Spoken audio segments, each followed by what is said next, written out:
it's registered or whether or not they have it in their accounts we'll disregard that. If you have your practicing certificate for the particular year that you have been listed as a debtor, we will cancel your debt, or we'll get them to cancel your debt. Okay, so don't worry, we're working very, very carefully with the Fiji Medical Council. And in fact, like I said, we're actually suggesting that FMA take on some responsibility from the Fiji Medical Council, and that is to do with the allocation of CPD. And so remember, if you have any questions, feel free to send it on the Viber forum that we've just created. Okay, and this one is this the one? Oh yeah. Again, that's just what FMA will do.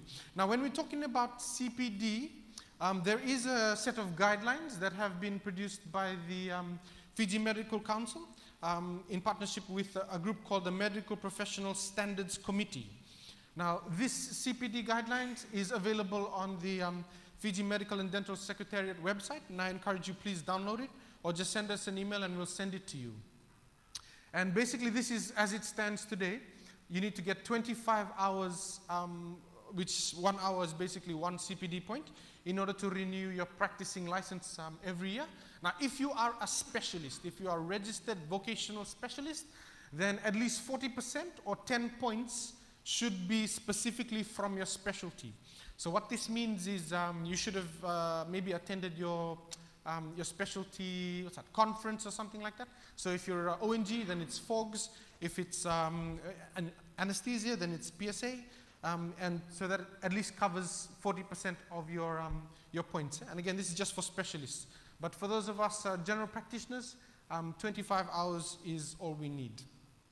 Now, FMC again FMA is working with FMC to try and manage this a little bit, so that you can't actually get your entire 25 hours from just doing one activity. Because that defeats the purpose of CMEs. So like you can't just attend one conference and get your entire points from that. You have to be doing a few other activities. And this is basically all the different ways in which you can get CPDs. So you get a certificate of participation, completion, and these are all the places that are recognized. If you are training, if you are a diploma or master's student, or you're doing some sort of postgraduate qualifications, you need to send in or just show proof that you're doing your course, and you should be getting CPDs without any problems. Otherwise, if you're attending clinical audits and things like that, attendance is important. And I'll show you after this a very simple way of sending that in, because not all of us are good with, what do you call those, logbooks. So we have a slightly more technologically advanced way of doing that, and it should make our lives a little bit more easier. So like I mentioned earlier, we are working together with the Fiji Medical Council to amend the CPD guidelines, and we're trying to allocate maximum percentages to different CPD activities, which means if you are somebody who attends conferences professionally, you can't get all your CPD points from just attending conferences. You have to actually go and do some other work. So that's some of the guideline, alterations to the guidelines that FMA is suggesting. And we want to play a much, much more stronger role in the awarding of CPD points. And again, this is something that we've discussed with the Fiji Medical Council, and they're very happy to let us do this. Now, the thing is, we're also thinking that if we're going to be taking some of the responsibility away from FMC, we need to be taking some of their money as well. So hopefully FMA can get remunerated for this, and we will pass that on to our members.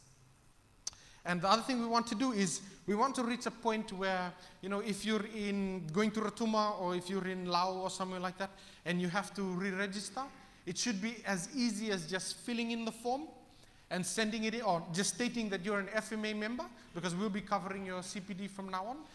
Sending in your payment, and you should be receiving your certificate within a week or so. So we want to make registration seamless, because already as doctors you've got a lot of other things on your mind, treating patients and so many other things. You don't have to worry about this whole registration process again. So what have we been doing? How have we been using your association fees? The Fiji Medical Association has entered into a partnership with the World Medical Association and the World Continuing Education Alliance. Now, this whole thing of CPD points for yearly registration is not unique to Fiji. It's basically across the world. And so these organizations have come up with a website, which is the one that we've been sharing with our members. And they've placed CPDs on that website, and we have purchased this, and it's now available to all Fiji Medical Association members. That was the cost, and that was in US dollars. So we have paid a lot of money for this. This is just the startup cost, and part of your association fees goes to paying your yearly subscription to the website. The website itself is very, very cool. You can do a lot of very interesting things with it. So not only does it offer world-recognized CPD courses, both for general and vocational specialties, but it also gives you the unique ability to be downloading these CPD activities. So, for example, you're going to be transferred to Ngau or Moala, and there's no internet on Moala. And what you do is you download all the CPD activities that you want to do. You can save it onto your computer. You can print it out. You go to Moala. You do all those activities. When you come back to civilization and you can connect to the Wi-Fi, then you sit and you do your exams, and you will be given your CPD points. So that is awesome. The other thing is, and I'll show you this, we'll go through a demonstration after this, it can record external CPD, which is CPD outside the scope of the website. So say, for example, you have attended this conference, and you want to make this conference part of your CPD allowance, part of your CPD activities. I'll show you how you can upload the certificate that you get from here into the website, and FMA administrators will be able to go there and say, yep, this person has received their CPD for attending the SUVA mini conference, and we to your list of CPD activities. Remember, our goal is to make registration for you seamless. All right, so your responsibility is just to upload all the external CPDs that you do. So the workshops you attend, the other external conferences you attend, all those things. The cool thing again is at the office we can track individual CPD activities for individual members. So if you're doing a quiz, for example, and you've attempted it like 6 times, we know that you haven't actually read the material. And we can track that, and like I said, we'll monitor you. The other good thing about us being able to monitor you is if we've gone through half the year and you haven't done 12 or 13 CPD points, we can send you an email and say, hey, you're lagging behind in your CPDs, please at least get some done or upload the ones that you've done so we can monitor you. Because at the end of the day, we don't want you to be standing in front of FMC and showing them that you have nothing to do, you haven't done any CPD, because then they won't register you. And this is another really, really cool thing. I'll show you during the demo. We managed to create our own CPD. So if you've been on recently, we've uploaded a local one on leptospirosis. So we cheated a little bit. We just uploaded the leptospirosis guidelines, and we've done questions based on the guidelines. You have to actually read the guidelines before you answer the questions. You get more than 60%, and or is it 70? One of the two. And you get your CPD points. So we can create local CPDs. In fact, what we're going to be doing is we're going to be requesting that each CSN produce 2 types of CPDs. One specifically for their specialty, the other one for general. So for example, peds can produce their own CPD specifically for pediatricians, and they can make a general one that like GPs can access, dealing with ped subjects. And the other thing that FMA can do with the website is we can create mandatory CPDs. So if there's a particular problem, like for example, an outbreak of meningococcemia again, and somebody can create a CPD based on meningococcemia, and because it's an issue for the country, say this is mandatory, everybody needs to do this, and and you can get your CPD point from that. So like I said, it's a really, really cool website, and we want to make your continuing professional development seamless and really, really easy. Okay, demo time. Set. So you would have been sent an email, and your email would have asked you to register on the website. And when you open up the website, the education portal, this is what you will see. So it says, welcome Alipate, and as you can see, I'm a really good boy. I've done 12% of my, 12% is, this is the time of, because CPD is done every year, so one whole year. So my cycle, 12% of my cycle has been done. So as the months progress, this will indicate when it gets closer to when your CPD points need to be done, need to be completed. And I have completed 16% of the 25 hours already, so give me a clap, no I bluff. All right. Now, once you've come here, you can also see this is your education tracker. And you can actually see how many hours you've done, how many hours you have remaining, and just an average. And you go down here and you can actually print out your different certificates. Clear? Okay. Yeah, so the more that you do, it all appears here. And the accreditation will be done by the Fiji Medical Association. Right. And this is the part where you can add the external education, and I'll show this very quickly. So for example, you've done something, okay, let's say an ultrasound scan workshop, yeah? And it's a live event. Category is, you have to put Fiji Medical Association there so that we know that it's an activity that has been certified by us. And if you've done it for, say, an hour or so, and then all you do is you come down here. Is it an accredited course? You say yes, if it is. And so for those of us who belong to different CSNs, we can actually get your CSNs to accredit certain things. Like for ONG, you can get FOGS to accredit also training or something, or MNOC training. And we can put it there and say, okay, this is an accredited course. But for us, it's Fiji Medical Association, so most of it is FMA accredited. Did you pass a verification exam? No, I didn't. And then you can just upload your certificate. And click on the file. You can choose the file. It uploads the certificate. And it will be based on the website. All right, so for us, it's easy. We can check whether this doctor has actually done what they said they were going to do. And we can actually go right up to looking at the certificate to make sure that it has been verified. So again, this is another way of just keeping track of all the CPDs that you've done outside the scope of the website. Now, what will we do at the Fiji Medical Association? So this is our administration portal. As you can see, we've had 99 members. FMA currently has about 400 and, I'd like to say, 30 members. And 99, so about a quarter have registered, which is good. So a couple of us have taken, have done some courses in the past couple of days, and that's good. And we can easily go in and find different people. Okay, let's see. Oh, you only see that when you go to the content, you only have about 900, oops. There's about 900 and something courses that you can choose from. Yeah, 969 courses. And these are the courses, there's actually more than 4,000 or 5,000 around the world. But we've selected the courses that have examinations. The reason is we don't just going and going through everything quickly and saying, oh, set, I've done the particular CPD, because you can do that. But these are the ones that have certified examinations. So you have to actually do the course, pass the exam, then you get your certificate. Because otherwise, we'll all get our 25 points in no time. All right. And if you want to check on, let's see. Oh, yeah, this is the place where we can create our own courses.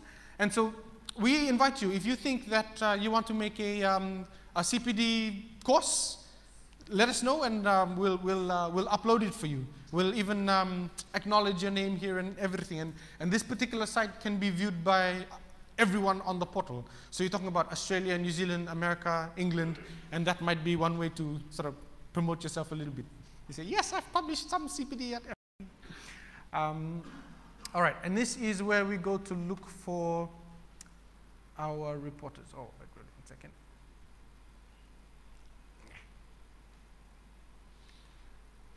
So let me just show you how we find members. Okay. Oh, these are just the FMA executives, so they all control the page. Don't worry about payments, manage content.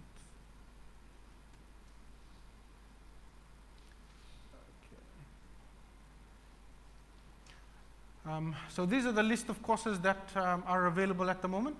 And if you're like me and you select a particular specialty, then, oh yeah, this is the latest one that we've just uploaded, the leptospirosis guidelines. So once you open it, you go through the guidelines, you answer the questions, you get your CPD. It's as simple as that.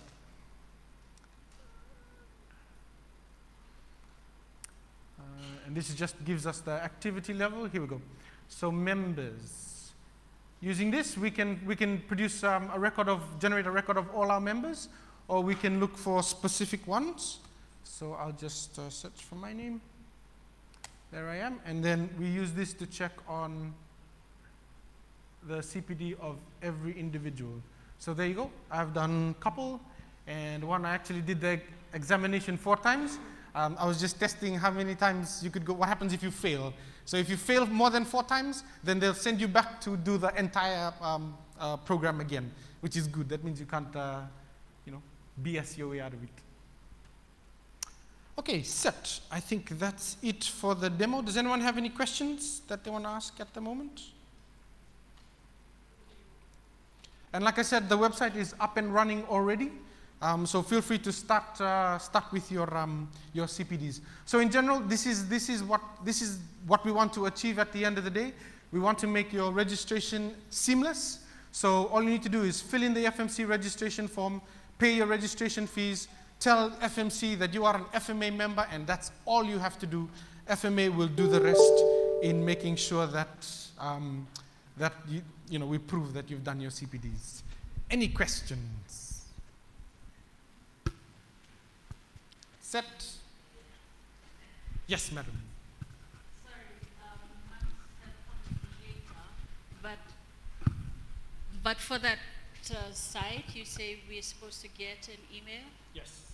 And so you're getting around to it? Because I've asked some of us sitting around here, we haven't gotten that email. Awesome. So if you haven't received if you are a financial member of FMA and you haven't received an email, please let us know or check in your junk mailbox.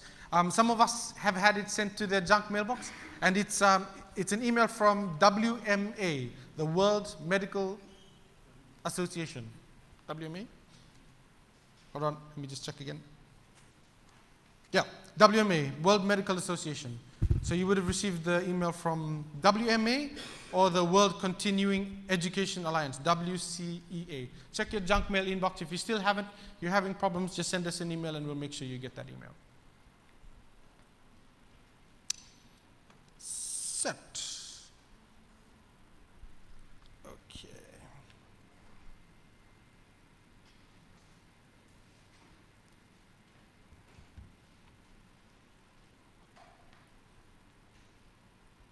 Okay, so at the moment, because this is something done by the Fiji Medical Association, the website, the CPD allowance, all these activities are only available to Fiji Medical Association members. And it will only be available to FMA members. So if it's something that you want to do to make your life a lot easier, unfortunately, you're going to have to join us. Yes, sir.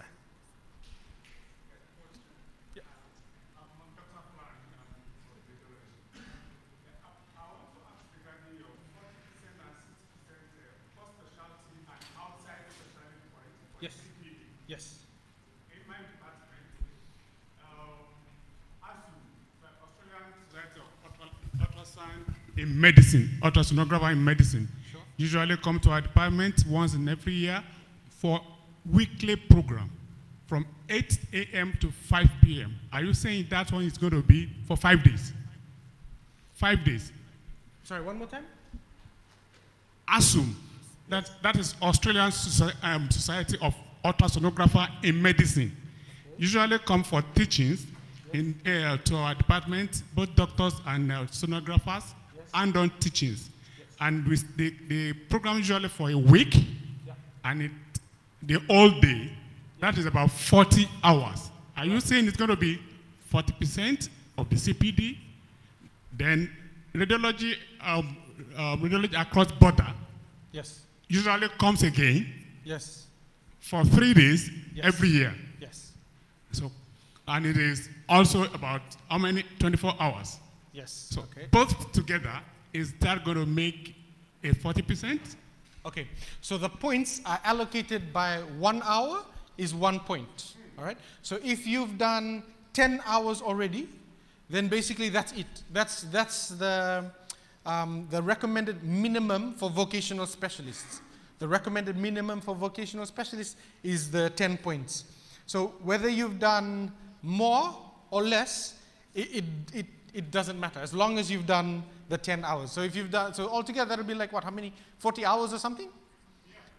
So that will be your, as it stands right now, that's your entire CPD for the entire year. So what FMA is trying to say is that shouldn't be how it works. As it stands today, like right now, that's how it works. So if you attend one conference that's like more than 25 hours, that's your entire CPD for the entire year done and dusted. You see? But it shouldn't be like that. So that's why we are suggesting that we put limits on it. Like only a certain percentage you can get from attending a conference, even if it's your specialty conference. You should be able to get CPD points from, say, using the CPD on the website or from other sources. Is that clear? But as it stands today, if you attend your workshop and it's for 25 hours or more, that's your entire CPD for the entire year, and you don't have to worry about this presentation. But we are working with Fiji Medical Council to change the CPD guidelines. Set? Awesome. Good question, thank you. Anyone else?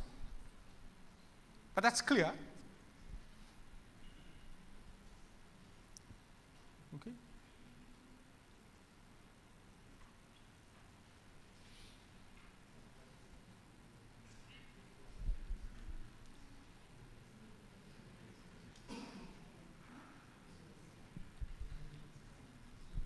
All right, so I think some people, we're getting a bit hypoglycemic. I believe tea is ready at the back, so we will have a small break till about 20 minutes? Yeah, we'll have a 20-minute break, and then we'll call everybody and we'll begin the second session a little bit earlier. Thank you very much.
Testing, 1, 2. Mic test, 1, 2. Testing, mic. Mic test, 1, 2. Testing, mic test, 1, 2.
Want testing?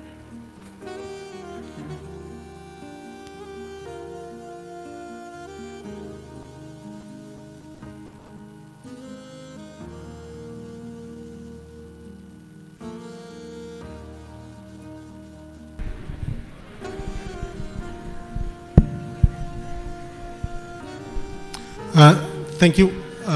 Welcome again to our next session this morning. This morning, our next session will be on financial adversity, and we'll have 3 speakers. We've got our sponsor ANZ and the also LICI is here with us today, and we've got one of our executives, our vice president, will also be speaking today. We will, you can continue to post your questions on the Viber group, and we'll have a panel discussion at the end of the third presentation. Without further words, can we please welcome the speaker from LICI, Mr. Muhammad Irfan, who will be presenting to us today on smart investment.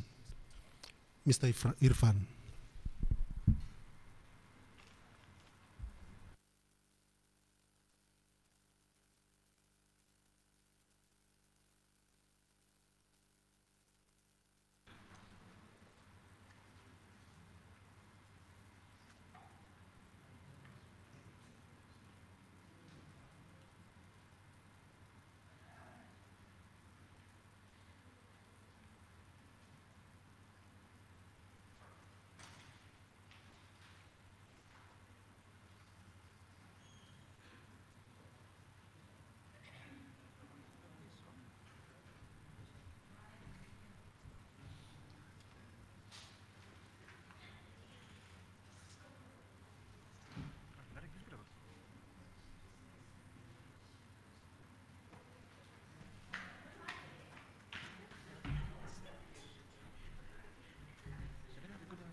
Good morning.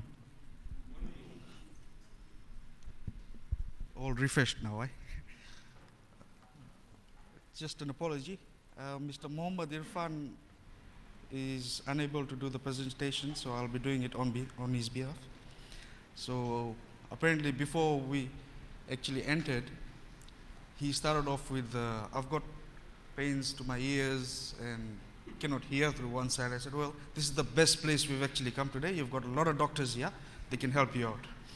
Okay. By the name, my name is Alan Viren. I'll be helping you out today with just basic information on LICI.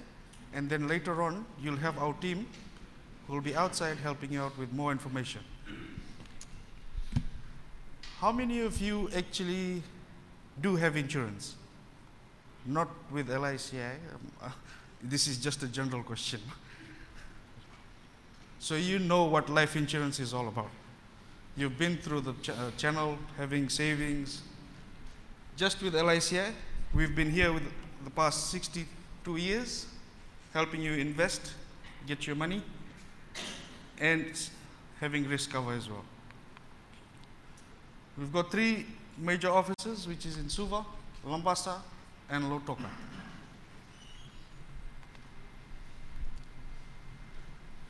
You can see on the map provided, those are sales and services points where you can actually go and inquire about your insurance coverage, get your loans done, get your survival benefits all catered for. So we think of our clients Fiji-wide.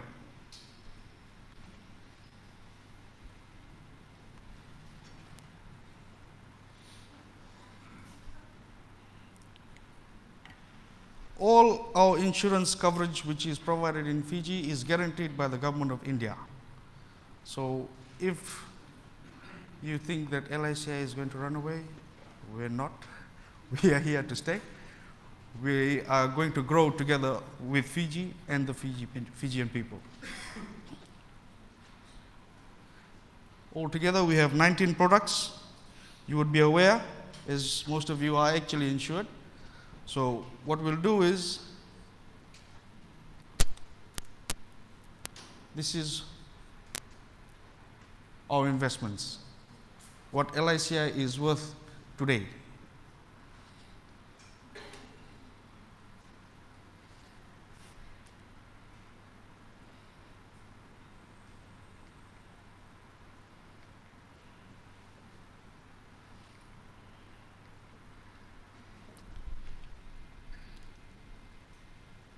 Would you be knowing what policy you actually hold with us? So if you do actually know what policy you have with us, this is our rates of bonus, which is actually paid every year on your policy. So you can actually have a feasible see of what returns we make or give to you on your policies.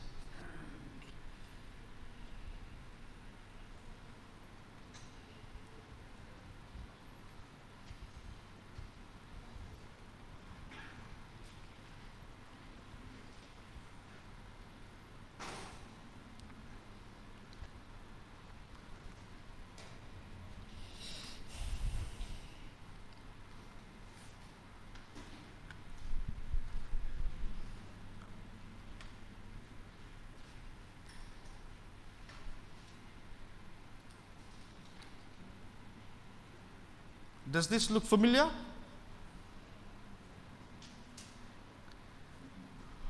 With LICI, this is a quotation for a person who's having a life insurance cover for 50,000 for 20 years.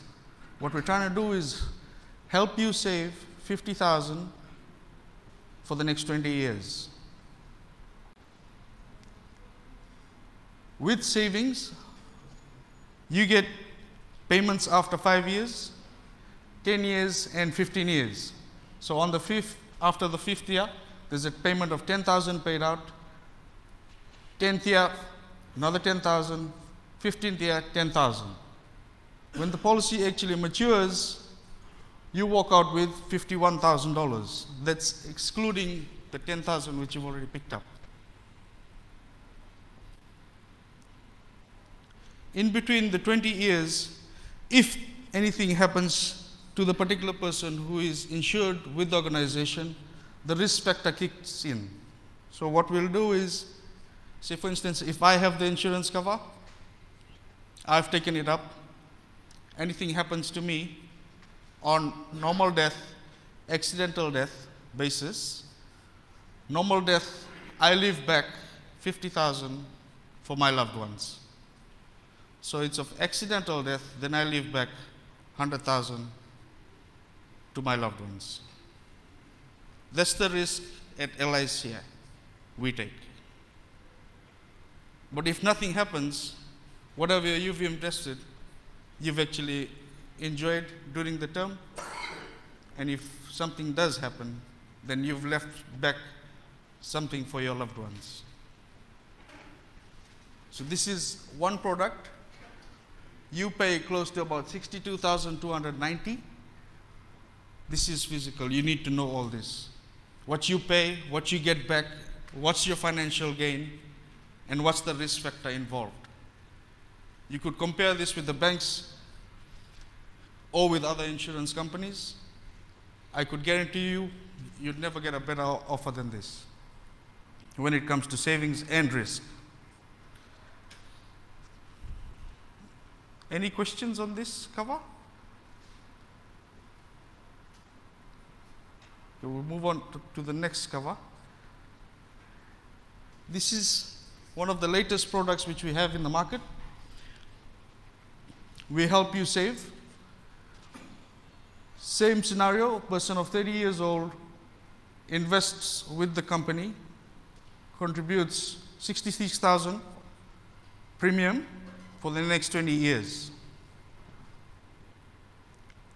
Particular person walks out with 94,000 on maturity, and the cover does not finish there and then, but your premium paying more stops.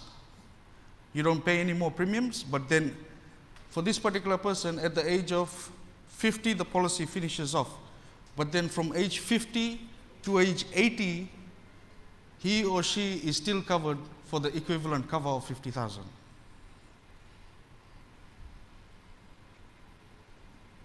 Without paying premiums, you are still covered from age 50 to age 80. 30 years of free insurance given by LICI to you. That's even after picking up your $94,000. You wait till age 80, you walk out with another 50,000. But for me, I don't think I'll survive till age 80, so I leave back 50,000 for my loved ones. So that's the risk LICI takes as well. So all these covers and something new or tailor-made could be made for you. If you're interested, you could get in touch with our team. They would be around here even after the presentations or even in the evening. And then you could have a word with them, get in touch, get a tailor-suit made insurance cover for yourselves. Nakawalib.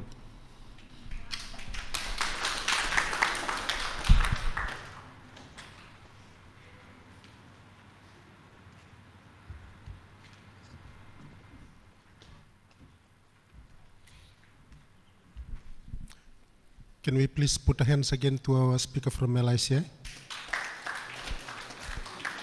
Thank you. Our next speaker, I'd like to invite our representative from ANZ Bank, who will be talking to us on financial well-being. Can we please welcome our speaker? Paula. I'm Joanne Stewart. I'm a long-term banker, but before I was a banker, I was a nurse.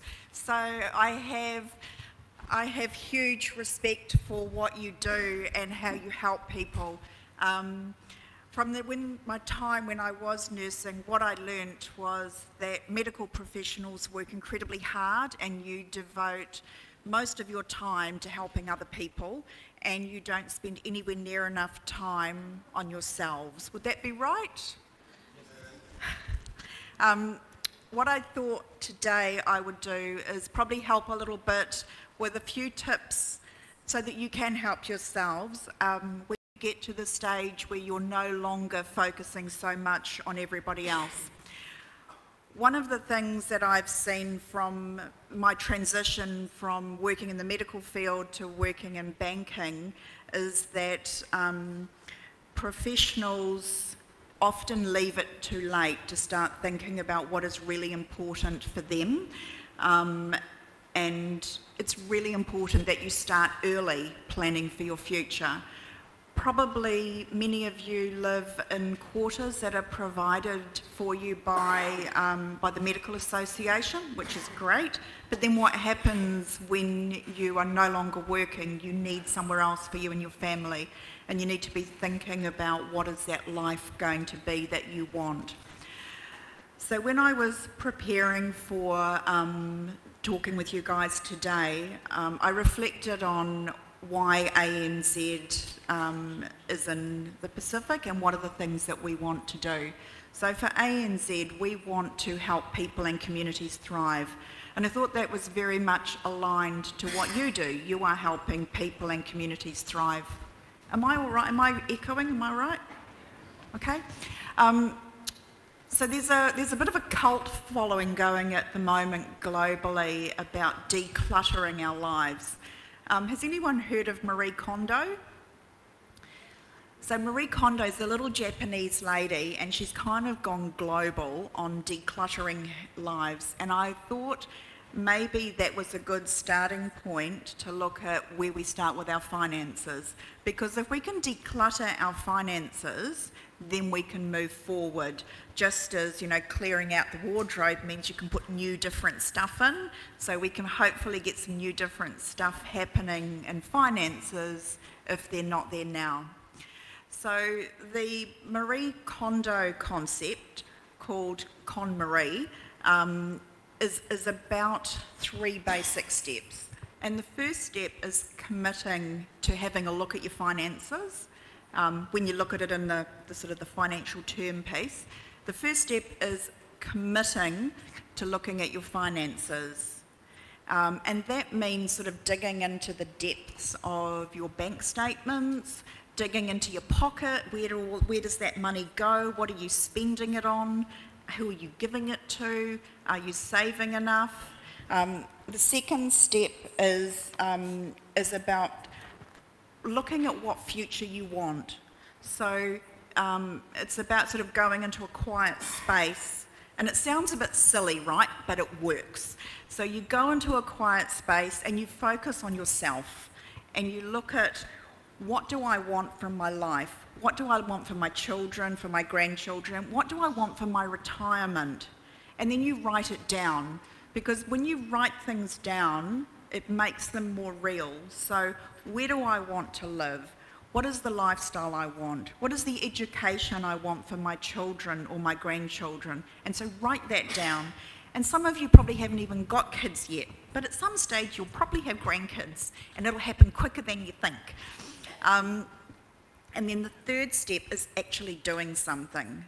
So who was here last year when my colleague Stephanie Collis spoke about financial well-being? Any of you?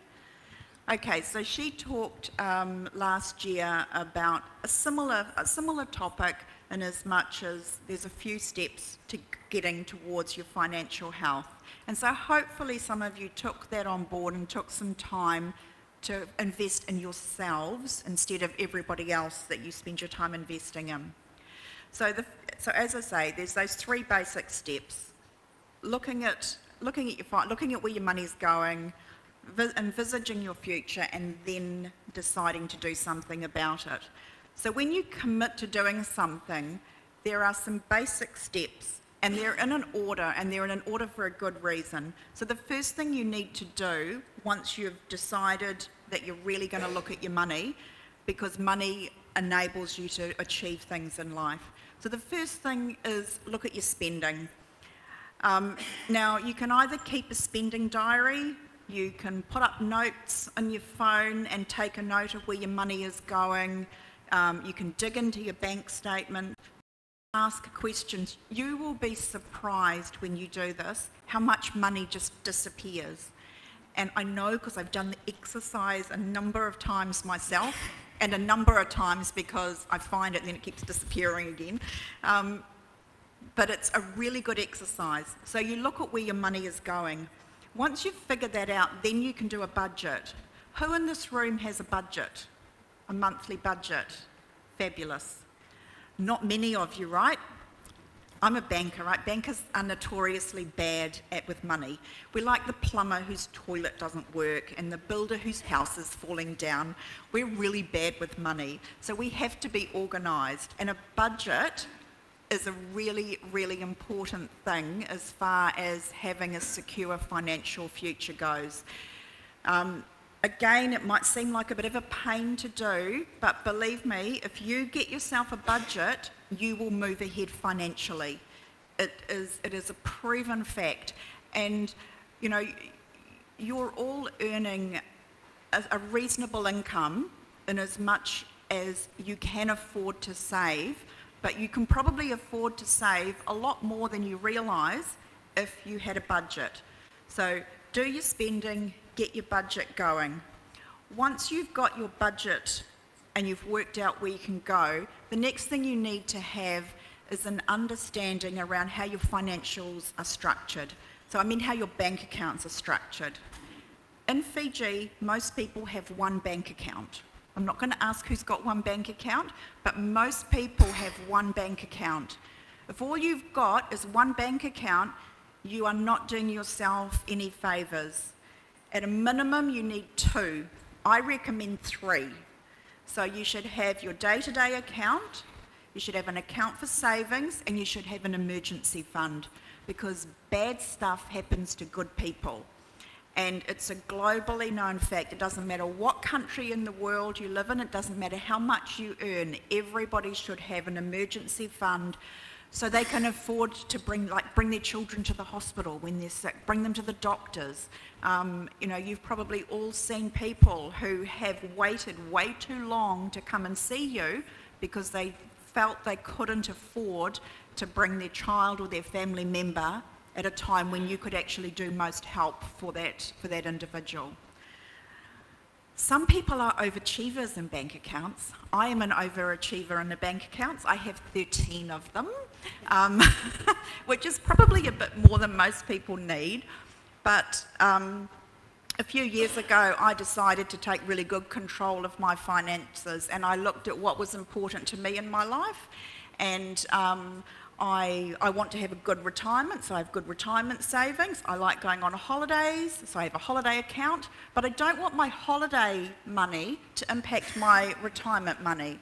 I also have 3 grandchildren, and I want to make sure that, you know, if there's after-school things that they want or school trips and maybe the parents can't afford it at the time, Nana can step in. So I have an account for each of them.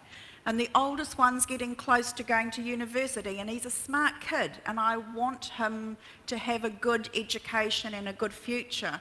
So I have a university account for him. He doesn't know about it, you all do, but it is important to me, and so I put the money aside. So I have all these buckets, because as I say, I'm a banker and I'm quite useless with money, but if I put it into the buckets, it stays there. And if I got really desperate, I could pull it, but I would also choose where I put it from. And you're all in a position that you could have the right buckets for the things that are important with you, which if you sit down and think about it, then you can put things in place. So the next step, once you've done that, is having a look at your debts. So have a look at your current debts and your future debts. So if you have got loans at the moment, pull out your loan agreements and read them. Most people don't read loan agreements, and that doesn't matter who they come from, which financial organisation. What they'll do is the banker or the finance person or whoever you're getting the money from will put an agreement in front of you, and they'll say, initial the bottom of each page and sign on the back one. Right? Who's had that happen? They don't say to you, here's a document, you should take it and you should read it because you're committing to this. Read the documents. There is some dreadful hooks in some of the loan agreements that are around in our society. One of the things, if you take nothing else from what I say today, is please, please, if you're taking a loan, ask the person that's lending you the money what the total cost of credit is.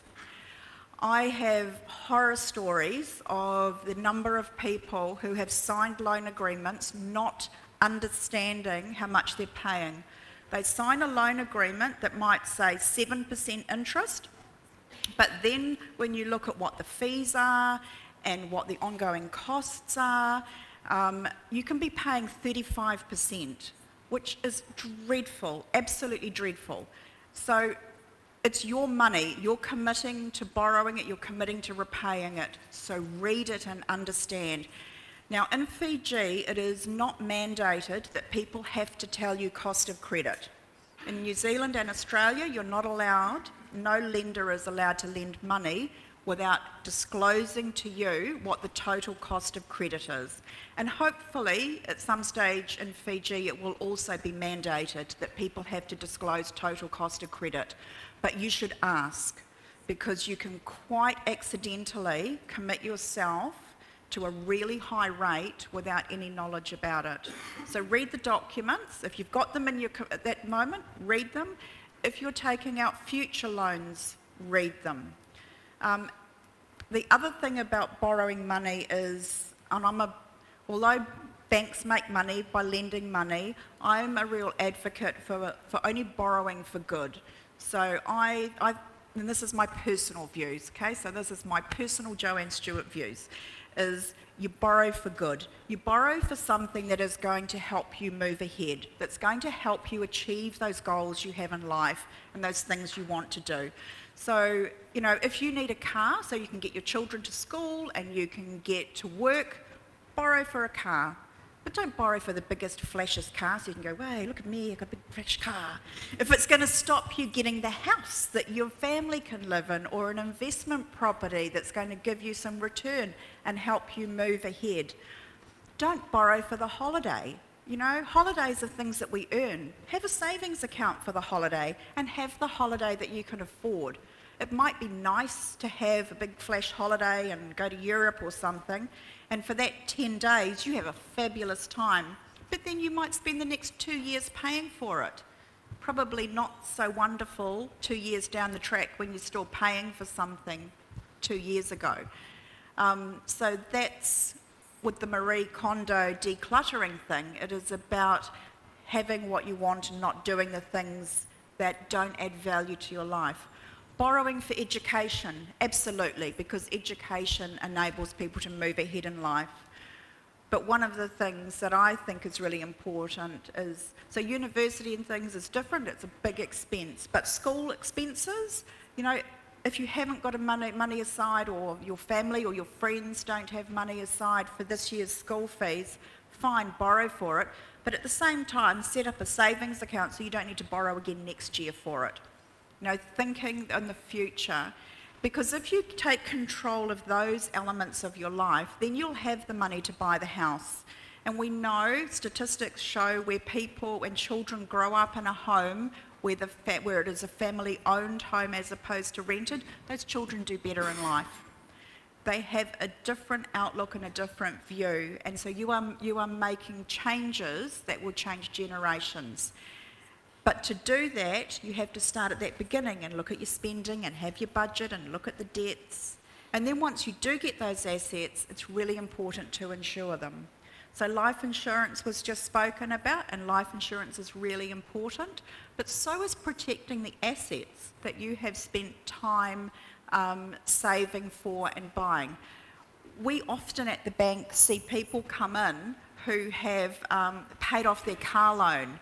And so they say, I've come to cancel my insurance because I've paid off my car. You've still got the car. You can still crash into somebody and get some expenses and debts and knock out a power pole, and then you've got all those bills. Insurance is to protect your asset. Banks require it because we know how important that is, but you need it as well. I have a colleague, very sad story, I have a colleague who paid off their house. Thrilled to bits, they paid off the house. Then they stopped paying their insurance because the bank didn't demand it. Their house burnt down. So now, at an age where they should be saving for retirement, they're saving to buy for another house. Insurance protects those things that are most useful and valuable to you. And so when you look at what is important, there's some things that you should get rid of and there's some things you absolutely shouldn't get rid of. But make sure your policy is right for you and you're getting the right value from it. So I suppose the last step then is, once you've decluttered what you're doing and you've looked at what you want, then look at how managing your finances well can help you get ahead. Now, at ANZ we can help you work through that, or your bank should be able to as well. I mean, this is, yes, I'm from ANZ, but this is just a talk really about how managing your money well can work ahead. Because you don't want to spend your whole life making other people's lives better and then get to, you know, close to retirement and think, oh, actually, when I was about 25, I really should have started saving for my retirement and planning my life ahead. So from someone who is incredibly grateful to the medical services that you provide to me and our community. Take some time to look after yourselves and your future, because we need you. And thank you very much.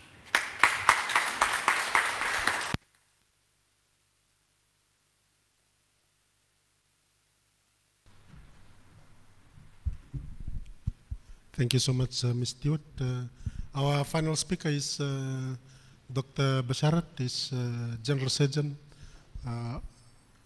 from FNU, and we welcome Dr. Basharat to the stage, please. Thank you very much. I'll just get my presentation up. Do you have it, or it was mailed to Alipate? I'll check. Yep, got it, yeah.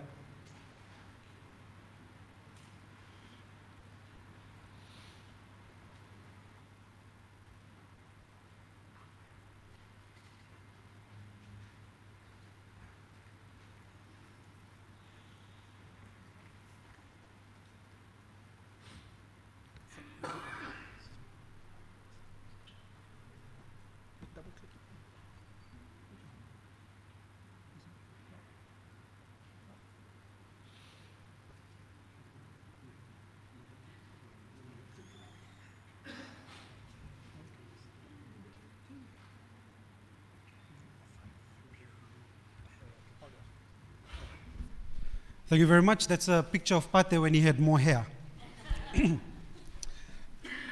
Okay, a lot of you will be wondering, what the hell am I doing here, standing after two, eminent members of the financial fraternity have talked a lot of sense about finances. But I think it's always good that you identify with, people that are similar to you, okay? So we're all in the same boat. We all doctors on a journey in the school of hard knocks. We do very well, as Joanne said, in our professional careers, but something we don't really do very well in, unfortunately, because no one teaches this to us, is the fiscal aspect of our being. And so I will try and do justice to this talk. I have done a little bit of research, and I hope that this research, when I present this to you, will be of some help. So we don't want to be this, okay? I think this has already been alluded to. We don't want to suddenly fall dead, okay, with not too much in the bank, big mortgage to pay, all right, a wife or a spouse, for that matter, that was not employed because she was or he was bringing up the children, and no security, okay? Looks scary, and unfortunately, I can tell you that this is a real life scenario in some cases. So we don't want to be this. Okay, so I think one of the very important points that was brought across by Joanne is to not leave it too late, okay? You have to, okay, in addition to your professional development, your clinical acumen that you're perfecting as you're going through your day-to-day lives, spend a little bit of time thinking about finances, okay? As an intern, I would start now, okay? As a junior medical officer, I would start now.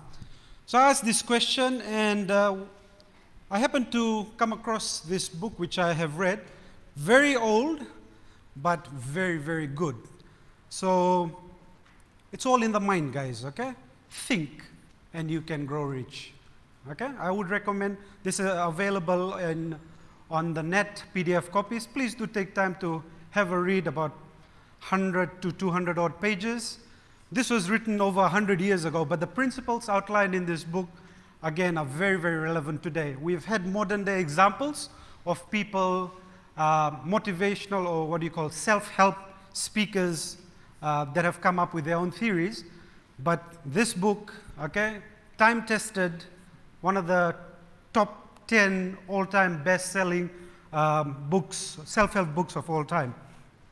So this was written by Mr. Napoleon Hill. Who was he? Okay, he grew up in poverty, actually.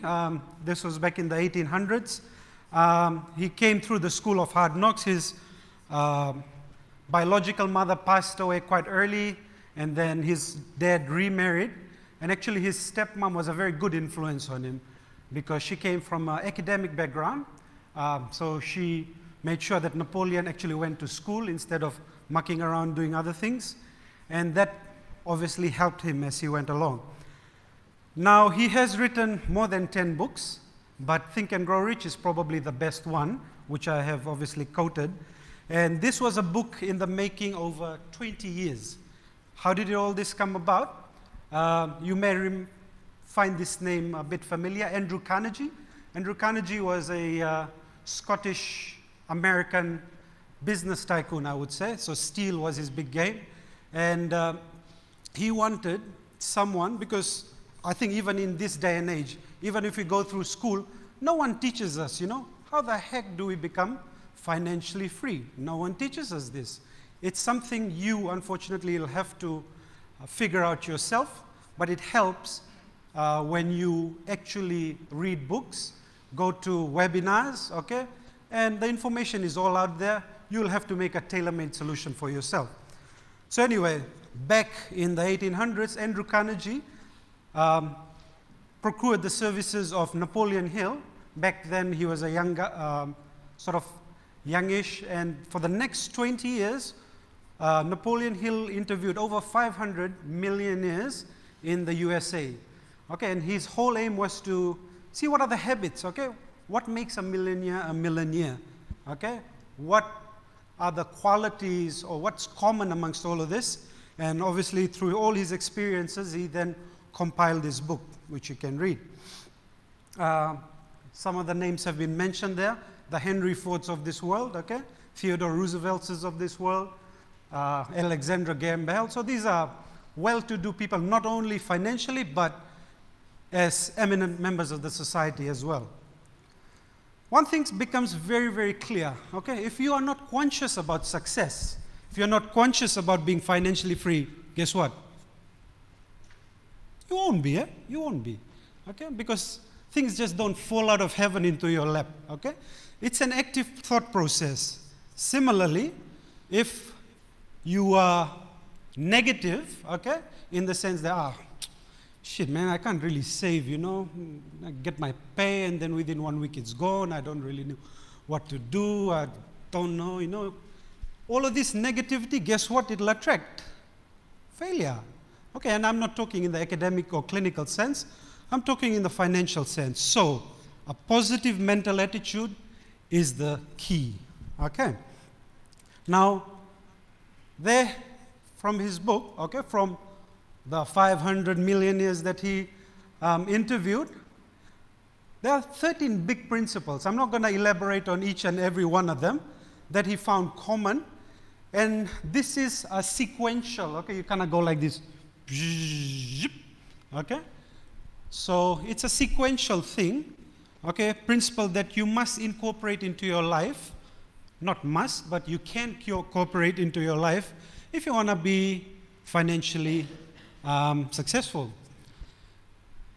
The very beginning, you see burning desire. Okay?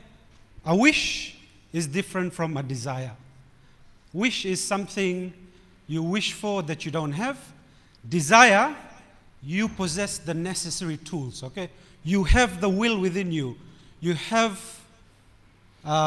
you have the nuances within you to be able to make this happen.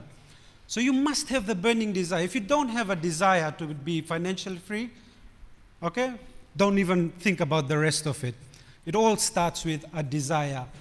And sure, not all of us are alike. If you don't desire well, fine, okay? You can go through life, okay? You all have good salaries, okay? You'll probably be very comfortable, but at the end of it all, you don't want to be the unfortunate anecdote. Okay? So it all begins with desire. And with desire comes faith, okay? So if you desire something so much, okay, you will have faith to be able to achieve what you set out to desire, okay? I really like the suggestion of the 3 steps. One of it was just take a moment back, okay? Just in a quiet place, relax, think, okay? There's a lot of things that are cluttering our mind, okay? Get rid of all of this, and before you know it, the principle of auto-suggestion and things that were very murky before might become clear as to what you need to do, where you need to go. Specialized knowledge, okay, I'd like to explain that a little bit. Knowledge is great, okay? Do you think all the professors in this world are the richest people? Hell no, okay? Why not? Because they're really good at what they do, but it's the people who can use bits and pieces of specialized knowledge, make it work for them, okay? These are the people that are successful. They need not necessarily have college degrees. They need not necessarily have gone to university. This day and age, you don't need to. Why? The internet is your university, okay? You want to research anything, it's all there. You gain that specialized knowledge. You have got intelligence enough to decipher this knowledge and use it for your financial benefit. All right? So, again, if you don't want to research it online, go speak to people, okay? We've got people like LRC and ANZ in the building. We've got wealth advisors, okay? You can go make an appointment, a meeting, you can sit down, and they will have similar talks with you, okay? So this is your budget, okay? These are your expenses. This is the world of possibility, my friend, okay? Where do you want to go? Imagination, okay? You have to be creative, okay, to be ultra successful.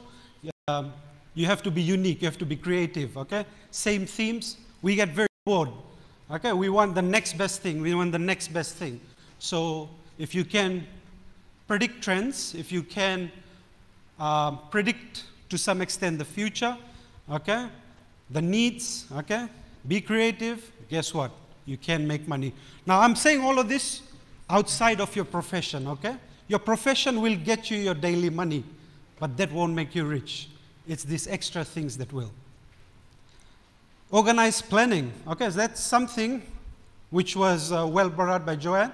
You have to actually put things in writing, okay? It's no use being in your mind. You have to start making a definitive plan. The moment you ink your thoughts, your plans, okay? You are setting in motion a chain of events that will eventually, hopefully, lead you to financial freedom sometime down the line. Once you make the plan, action, okay? Plans are useless sitting in your computer or on a notebook. Once you put the plan to action, then only you will see the results, okay? Persistence. Don't give up, guys. How many anecdotes have we heard of people failing badly, okay? Richard Branson, Virgin Airlines, so many failed ventures. Persistence paid off. Thomas Edison, same light bulb, okay? Persistence paid off. Persistence does pay off. And sometimes you are just that close to success. If you just persisted a little bit more, you know, there would have been the difference. So believe in the principle of persistence. Mastermind. You gotta surround yourself with people who are success conscious, who are financially savvy, and guess what? You hang around with people who are negative, what will you be? Okay, rhetorical question. You hang around with people who are positive, people who have ideas, who are willing to share ideas, who can, you know, see opportunities and discuss openly, okay? Very quickly, your mind will be attuned and in sync with those kind of thoughts, okay? So you have to have a group that you can maybe regularly meet with, confide in, I don't know, you can do it weekly, monthly, but certainly more minds better than one. Why are think tanks so successful, okay? So we have to have a group, or you can create a group. You can invite these people over, you know, tea or something, and troubleshoot, come up with ideas. Okay, transmutation is, I'll skip that. And as you go through all of this, what you think, things that are consciously you're thinking, you want that success or financial savviness to go into your subconsciousness, that it becomes like a sixth sense. So you might have, going through all of these phases, you get a sixth sense, like I get a gut feeling. I think, stock market, this thing is looking, to others may not be looking good, but you get a gut feeling, I think I should invest in that. So when you master all of that, sometimes you will get that sixth sense. So I just tried to summarize his book, but again, I hope you have gotten a little bit out of it. But what's the practical steps that you can take? And this is something you could go ahead and do today. All right? Step number 1, sorry, I can't read very well. Fix in your mind the exact amount of money you desire. How much do you want? $10 million US. $100 million US. Don't let the numbers be a limiting factor. Put it on paper, okay? Decide exactly what you will offer for that money, okay? Money won't just fall in your lap, okay? You have to offer a product, services, something extraordinary, and be willing to do it really well in exchange to be able to get your 10 million US dollars. Select a definitive date by which you want it. I want to have $50 million Fijian in my account, okay, or worth of assets in the next 25 years' time, okay? You gotta do that.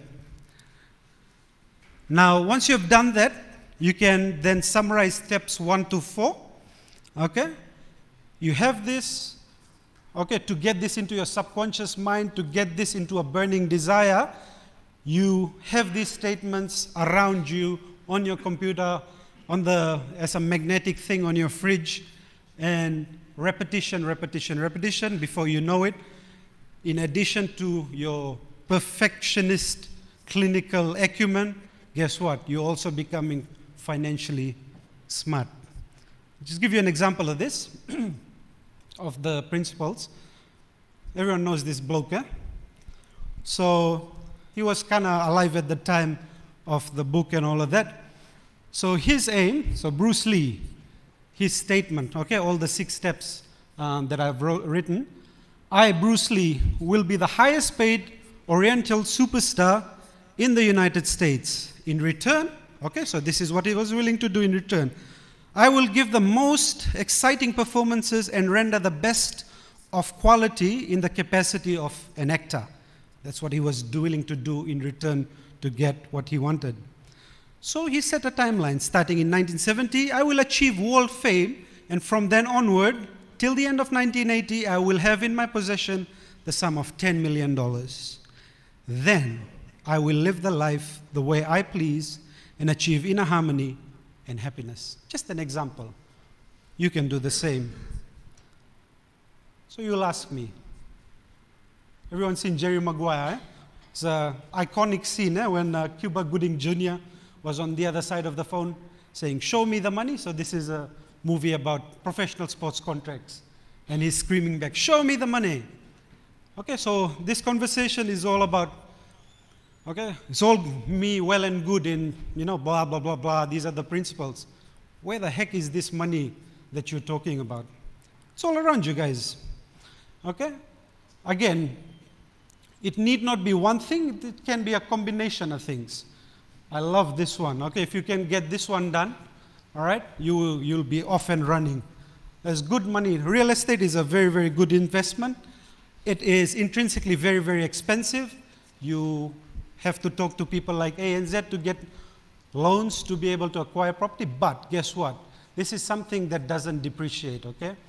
This is something that will appreciate. Very interesting. I just want to share this with you quickly. Who here can define asset? What's an asset, by the way? I know ANZ not allowed to answer. LICI not allowed to answer. What's an asset? Anyone? What's an asset? It's not the small of an S. What's an asset? Okay, asset by definition is not your car. Asset by definition is not the house you live in. An asset, by definition, is something that makes you money. It's simple, eh? So, if I have a house that I have on rent, that's my asset because that's making me money. The house I live in is a bloody drain, eh? Because, you know, I'm paying bills, this and that. So, you have to be smart, okay, when it comes to money. You need assets, something that makes you money. All right? A real estate that you will then lease out will make you money. Good one, life insurance. You are protecting your family. Not only that, if you've got the money back scheme, it's an asset. Okay, you're getting money back, you're getting more than you paid. Why not? We don't do this very well, stock market. I personally have no clue, but certainly it's an avenue, okay, in which smart investors can make money. Again, you can talk to appropriate people. There are stockbrokers out there. There are good stocks out there you can invest in. Okay, term deposits with banks, etc. Safe way, okay, to make money. Have a lump sum of money sitting there. It'll earn you interest. You walk away with more than what you put in, okay, for a defined term, okay. You can make it compound, okay, to be even more exciting. Okay, why, again, I'm not talking about clinical here, but it's purely from a financial perspective. Okay, why make anyone else money when you can make yourself money? Okay, something to think about. You may start your own business, okay, as a private GP, as a specialist or something, okay, and then done well, of course, it is very, very financially rewarding. Some of my friends do this, okay? Heaps of money here, okay? How many of us have, I don't, but some of us, or some of you may have land, significant amount, lying idle, okay? Agriculture is a booming potential industry that's sitting out there. If you can tap into this, it's tax-free, okay? You know, you name the product, okay, it'll give you good money. So at the end of the day, I guess what I'm trying to say is do not put all your eggs in one basket. Don't rely on your income only, okay? It's not gonna cut it, right? You have to invest. You have to start investing now, okay? Not tomorrow, not the day after, now. Make it smart investments, okay? Talk to people that will be able to help you or guide you. And the key to wealth is diversity. If you can have 6 different assets that are chugging money into your pocket, all right, and you're using this and throwing it again into other investments, okay, that are giving you back money, guess what? You will be a wealthy person, okay? But if you got money, you're holding tight to it, don't let go, put it under the mattress, put it in the bank only, no, okay, you won't progress because you need money to be making you money.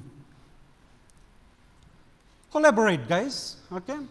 Again, this means that you have to have very good friends who are, or partners for that matter, business partners who are like-minded, not only like-minded, but who are honest, okay? And there will be sort of very clear, defined guidelines. Together, okay, there's an acronym for team. Together, each achieves more, okay? Sometimes collaborations, okay? Groups of people investing together, because then your individual investment is not as much. You can end up doing significant good to your financial well-being. I just like to finish off here by saying don't let go, okay? Even if you start getting financially good, you know, achieving degrees of freedom, don't be a knob, eh? Be a good human being. Humility, first and foremost. Always be honest in your dealings, okay? All right? If you are dishonest, if you don't pay your taxes, guess what? The taxman is going to come for you, okay? Don't hide your money, please. Pay your taxes, all right? The taxman is going to come for you. Share ideas. If you have been blessed with a lot, please do give back to those less fortunate than yourselves, because it'll come back in abundance. Nakawakalevu.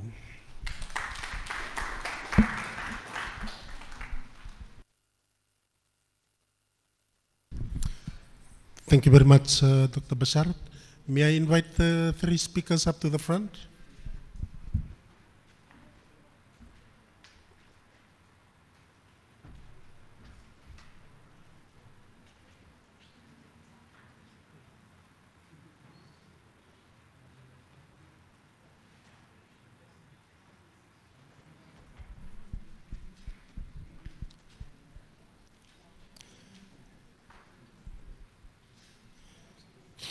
Thank you. Just before I open the questions to the floor, I just there are a few questions that are coming into the web group of the mini conference.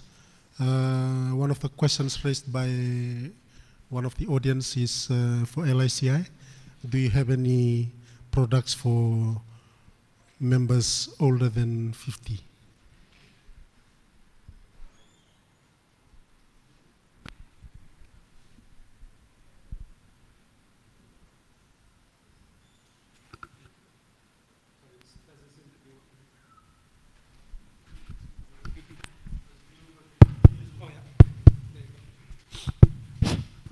Yes, we do have a product age above 50. Yeah. You mean all the ranges in terms of our life protection? Last age which can be insured with LICI is age 60. Okay. Above 60 there's no? No. Okay. Last can be done at the age of 60, and the term which can be given to them is for 15 years.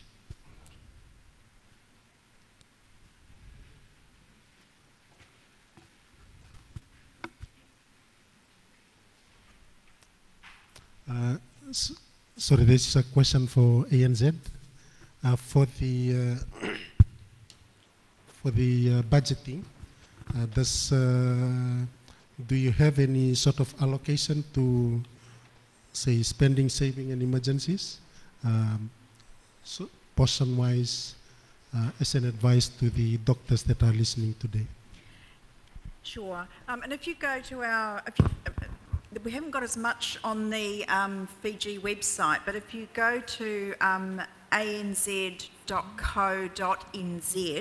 there's a whole pile of budgeting tools there that you can use. Doesn't matter what country you're in, they're available. But as far as, and so that will help you overall, but as far as allocation goes, we say that nobody should spend more than 35% of their income on debt. If it's a house, we say you can stretch it to 40, but that's the absolute maximum, because over that you don't have enough money left over for your family, your living expenses and your emergency fund. So maximum 40% for housing, or 35% for anything else.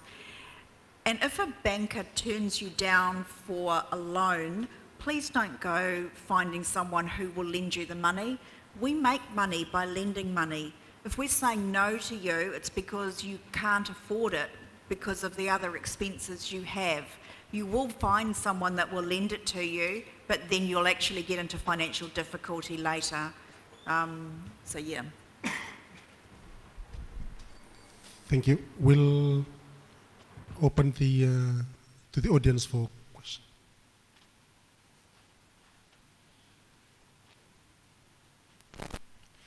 Sorry, another question for LICI. For those who are already on with LICI, do they get updates or regular emails for the plans they are paying for? Or do they have to physically come to the office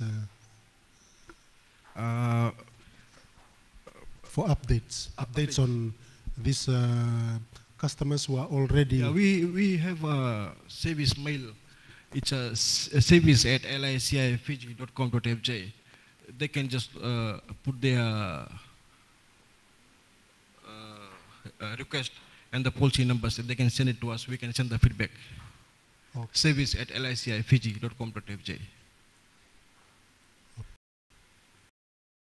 They can just go through the email. Okay. Yes. The other question is for the money back policy, do they pay tax on those ones? No, all our policies is tax free. none of our products is taxable. All is tax-free. Okay, thank you.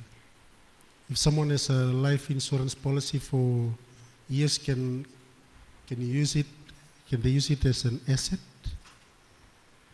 Yes, it is an asset. You see, it is an asset. So even life insurance policies can be used as a mortgage protection too. Okay. Yeah, So it can also be be used used as a mortgage protection. Okay. Right. Can I make a comment on investing? So just a tip, when you're investing, and diversification is really, really good, it gives you, because different asset classes have different risks at different times. And if you have a diversified investment portfolio, then you're spreading your risk, which is a good thing. But you need to understand the company that you are investing in. Don't just look at the return.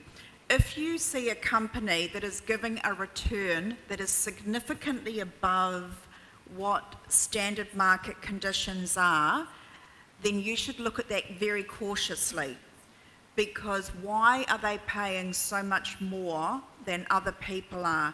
Because remember, you've got your capital, right? You've put in this lump of money and you want that lump back. Anything extra you get is a bonus, but you want that lump back. So you're trusting that hard-earned asset, that money that you've earned through your work, to somebody else to manage or make money on your behalf. Understand the company that you are giving that money to. With banks, look at their grading. Banks are all graded and we all have different classes. If you're investing in the stock market, understand the company. Have a look at their annual portfolio. Have a look at what returns they're making over a long period of time.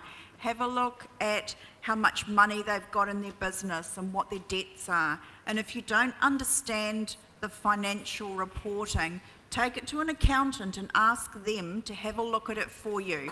Because particularly if you're putting a lump of money in there, you want to be as safe as you can be. It's going to come back. You know, in the global crash back in the 80s and in the 2000s, lots of people got hooked into really high returns and they lost all their money, and they were older and had no ability to repay. So diversification is great, but do your homework, use the brain, think it out, read it out. If you don't know, go to a professional. Don't just ask your mate who's got no better knowledge than you. If they've got good financial acumen, great, but don't just trust them. And you are your best asset because you are the income generating source. So ensuring yourselves is really important, because without you and your income, you can't invest in anything else.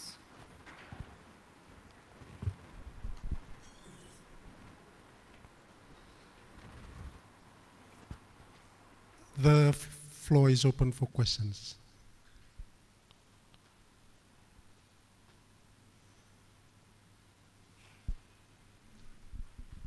Yes, Manoy? This is a question to the ANZ rep that is here. Just in regards to the insurance and the covers that you're talking about, that when we take loans, like we're taking long-term loans for big assets like making a house or investing in some business that you're coming out with. So, I mean, you've just said that 35% of your income should be like a limit, that you limit yourself in investing. And then, but when you take these big loans, you take big risks you're just taking this so that you can earn big and then be financially secured in the future. But then there's this liquidity issue about the banks, like when their liquid assets fall, then the banks start increasing rates, the rates that you retain the money at. And then this sometimes makes the consumer very, very reluctant to take these long-term and big asset loans, because you never know when the market will fall, and then the bank's liquid assets, even the capital goes down, and then they start increasing rates. Is there anything protecting, like people who have taken loans and then these things happen in the near future? Is there anything protecting these consumers from falling down together with that bank? So in Fiji, all of the major financial institutions have to have a certain amount of money invested with the Reserve Bank so that we have got strength. We also get regularly reviewed by the Reserve Bank so that they can have a look at the practices that we have. When you look at the likes of ANZ and Westpac, we're also governed by what's called APRA, the Australian Prudential Regulatory Authority, and there are certain parameters that you have to comply with. Registered banks also have to comply with what's called the Basel Accord. So there's all these different regulatory bodies that make sure we do what we should be doing as banks. So you're talking about liquidity. So that's just a bank balancing what they've got coming in and what they've got going out. And you know, banks have to behave in an ethical manner and work to that. So you can't take insurance for that because insurance covers other external risks. And that's what I said earlier, just, you know, understand who you're borrowing from and who you're giving your money to, and ask about the strength of the business. You know, our banks in Fiji are pretty good, you know, and as I say, we go through really, really rigorous checks by the Reserve Bank. They're a very good Reserve Bank. They keep us well in line, and we know what we can and can't do. And there's daily reporting that all the banks have to provide to the Reserve Bank. So I feel very comfortable with the way that the banks are operating in Fiji. Money lenders, loan sharks, don't ask me about them, but the main banks, yeah, you're all good. There's a question for Alicia. Is there anything apart from non-payment that can disqualify a client from claiming their life insurance? Is there anything apart from non-payment that can disqualify a client from their life insurance, claiming their life insurance? It's for claiming the life insurance? Yes.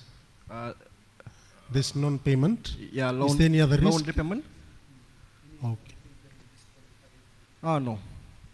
Okay. Because the products we have, say for example, if it's a money back plan, the returns will be there. We have two different types of money back plan. One is in every 4 years, and one is for every 5 years. You will be getting a return. The loans we are giving, that's after 3 years. 3 years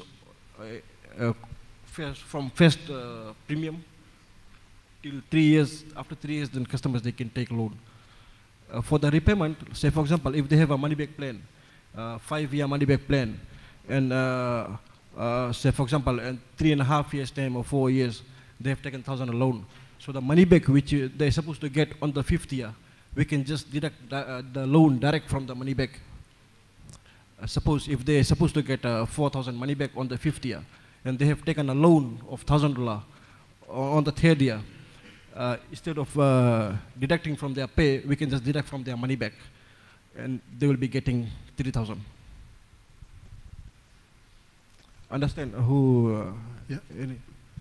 Yeah, that's the other question that comes in. What is the definition of accidental death? Accidental death is any kind of it's not a normal death, you know, like accidental death, any kind of like a road accident, drown, or electrocuted. That's accidental death. In that case, LIC will pay the beneficiary double the sum assured. Suppose if the policy is for 50,000, and if it's a normal death, we'll pay out 50,000 to the family. If it's natural, if it's accidental death, then double the sum assured will be payable to the family. That's 100,000. Any kind of accidental death, like it's a road accident, any kind. Sorry, can I one question? What if someone's insured and then commits suicide? Yeah, that's after 13 months. Then LIC will pay. Yeah, we also cover suicide. That's after 13 months from the first premium.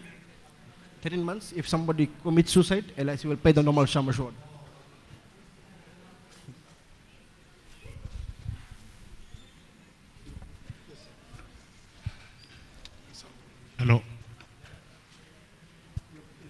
Sorry. Thank you, Dr. Bashra, for your project or the research you did. It's quite educative. But my question goes to ANZ. I walked in 2015. Within 3 months, I approached your bank for a loan of 10K, and the interest rate is 17% as a visitor. I think 2017, I make a term deposit of 10K, and your interest rate is it justifiable, please? Good question. So it's all about risk and return. So if you're borrowing for a house, then the bank has security and it has an asset that if you didn't pay the debt, we could sell to repay the debt. With an unsecured loan, we're taking a risk on the person, and the banks set their unsecured rates because there are a lot of people who don't pay back. So we are taking a risk that people will or won't repay that debt, and interest rates for unsecured loans are set relative to risk. And so that's, when I said earlier about only borrow if you really need to, particularly an unsecured rate, because borrowing unsecured is high. Banks are taking a risk. If you don't repay, there really is very little we can do. We try and track you down, we try and get the income, but banks write off millions and millions of dollars every year in unpaid debts. Okay, thank you. And also you make a lot of millions of dollars from honest people that are paid. Please, maybe this might be a policy question to answer to. I want to open an account for my wife, yes, who residents with me, but because I'm a foreigner, was denied. My children, for their school, want to open an account for them. They were denied. And all the focus there is to encourage us to be savings, to encourage us to be doing a lot of policy. But as a foreigner, is it because we have to wait for 5 years or 10 years before we get our papers, or why is it? Is it on the policy of the government or on the bank? If you want to talk to me afterwards, I can talk to you around that. I'm the same because I'm an expat. So we do have different accounts, and that is dictated by the government. So there are certain requirements, certain residential requirements that you have to have for a bank to be able to open an account for an expatriate. It does take a bit longer. We can do it. We do get treated differently. Any money going into our accounts gets looked at differently by the Reserve Bank to our citizens' accounts, but we should be able to. But if you want to talk to me at the break, then I can understand your situation and see whether there's a way that can be done or not. But yeah, we are different, and not in a good way. Good morning, everyone. My name is Dr. Patrick. I would thank all the presenters. In line with ANZ, we all have the same issues, okay? It's like the bank is making money, and for others, it's like even when you borrow money or you do fixed deposits, okay? You are supposed to get a good interest rate because the bank makes millions. They do business with such money. So what is all the banks, what are they going to do about it with their interest rate? Because with little interest rate, it's nothing. It's like little or nothing, if you want to put it that way, okay? In addition to what he has said, we all experience that because we always ask them when we go to the bank. Now, when you have a resident permit, you are entitled to a lot of things all over the world once you have a permanent resident, okay? We are on exemption permit. And if you're on exemption permit, according to the immigration law, you are entitled to certain things which other people enjoyed. But when we came to the bank, they were giving us all manners of things which were quite frustrating. Like my wife, she couldn't even open an account, Okay? Now you are talking about investment. We talked about investment, getting some investment for our children, school, different things. If I want to do that for my daughter that is in school, I can't do that. You agree with me? So what is the bank going to do about that? That is that aspect of the bank. Then for the insurance, this question is very important. Now, I know that all over the world, people have been having issues with insurance company all over the world. When it comes to claim, it becomes a legal issue, and there are so many bottlenecks. Now, is your insurance company, have they ever been faced with such bottlenecks? One, somebody lost his life, of course, the accidental death we are talking about, and then the family want to claim. Can you share an experience with all the audience that, okay, you had an issue? Because most times when they come to do the term investment, they are being told, okay, when you lose your life, maybe 1 month or 2 months after that, you get your claim, right? But most cases, people don't get it. This thing will linger on for like 6 months, 7 months, 8 months, 1 year. Now, has your company been faced with such an issue? If your company had faced such an issue, can you just share your experience with clients so that people will learn from it? Because I know everybody is marketing their products, and you have to do a nice packaging for that. Thank you. Okay, with LICI, normally the claim procession, it takes normally 2 weeks, and it depends how fast the family members they submit as the requirements. There are not much requirements. It's just the death certificate of the person, the customer, and the bank account details, and some other IDs we are required. And there are some forms which they have to take it to a JP, they have to witness, and they have to send it back to us. It depends how fast they submit us the document so that we can settle the claim. If they give all the requirements today, we can do it tomorrow. And the risk cover is with us. Once the first premium comes in, the risk cover starts. So as soon as the first premium comes in, after that, if something happens to them, they are covered. Thank you very much, colleague. Sorry, we'll call it off there. We've got lunch coming up, and we've got another session in the afternoon. Can we please give our hands to all our speakers this morning?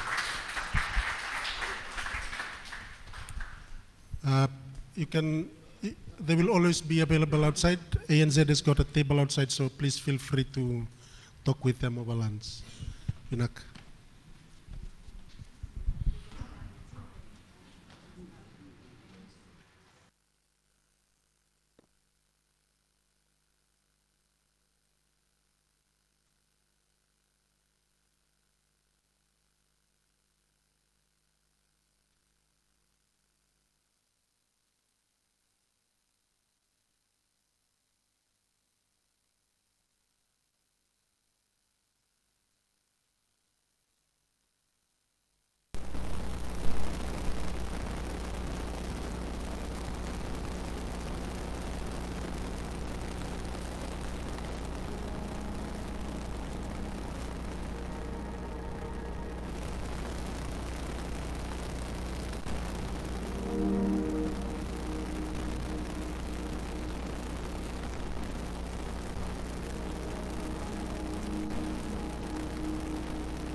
Bulawanaka, everyone. Sorry you heard the announcement from the president that lunch thankfully has been delayed so we can feed our mind before our bodies first. So I think we will crack on with the program, and one of the stars of this show, Dr. Muriel Ellen, will be speaking on a very topical issue, and I think we should open both our ears for this one. So without further ado, I'd like to call Dr. Ellen Maka.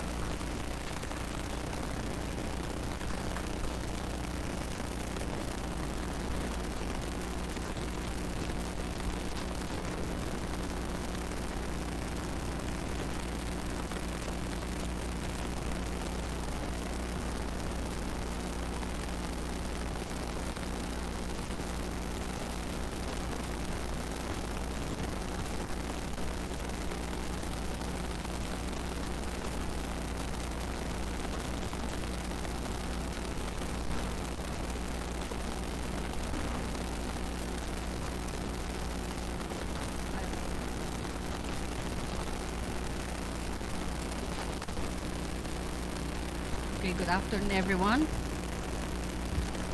I know it's hard to talk when the stomachs are empty. But as Bash said, we will make your brains full. Okay, my task this afternoon is to talk about self-preservation. You know, we as health professionals we have a particular position in society where we are tasked or entrusted of looking after people's health and also advancing the population's health. But that takes a lot. It's an honor and a privilege. However, it can come with some hooks that can be detrimental to our well-being.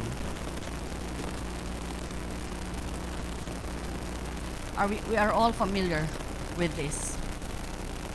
We solemnly pledge to dedicate our life to the service of humanity. The health and well-being of my patient will be my first consideration. But what about our life?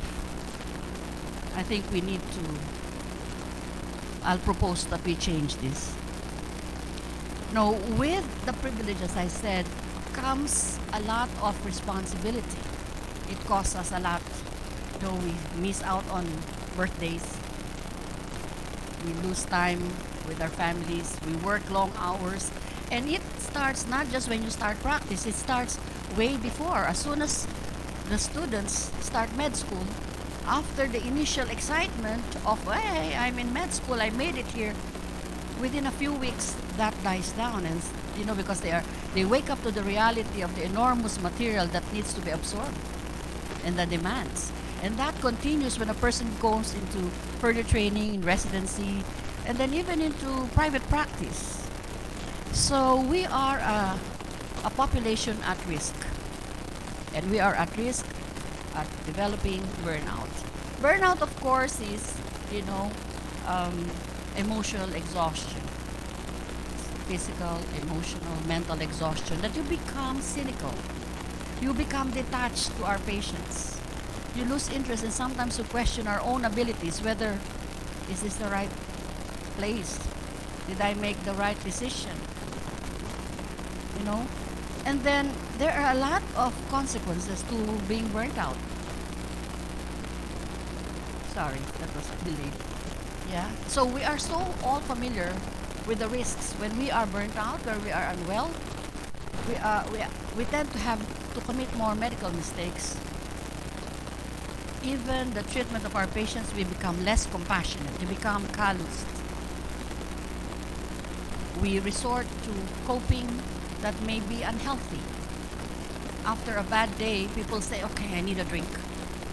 Let's go. And sometimes you forget how much you're drinking because you're enjoying the company. It numbs the pain of what the shift was. And then we get into more problems. You come home late, there will be a problem at home. How come you had time to drink, but you had no time to come and be with your children, with your wife? And all more problems, more ramifications. So you see, the Medscape does this lifestyle study every year. They survey about 15,000 physicians across about 25 to 29 different specialties. And this year, 44% of physicians admitted feeling burnt out. 11% said they were colloquially depressed. Colloquially depressed is, you know, when you talk to someone, oh, I'm depressed, I'm sad, I don't feel like coming to work anymore. And then 4% are clinically depressed. Death by suicide among physicians is twice as much, a little bit more than the general population, and highest as compared to any profession. So what are the key drivers? We all know the key drivers. Let's see, who are the most burnt out? Rajiv has left, but the most burnt out this year showed urology and neurology. Last year, it was the critical care, emergency physicians, and internal medicine. I asked myself why the change this year. But perhaps because they know that they have been burnt out, they might have done something right to correct that burnout.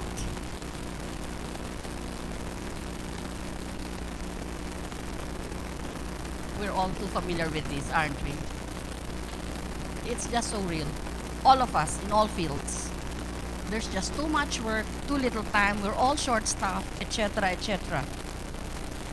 But now our task this afternoon is, if we cannot change that, what can we do to preserve our own selves? Self-preservation is actually a fundamental law of nature.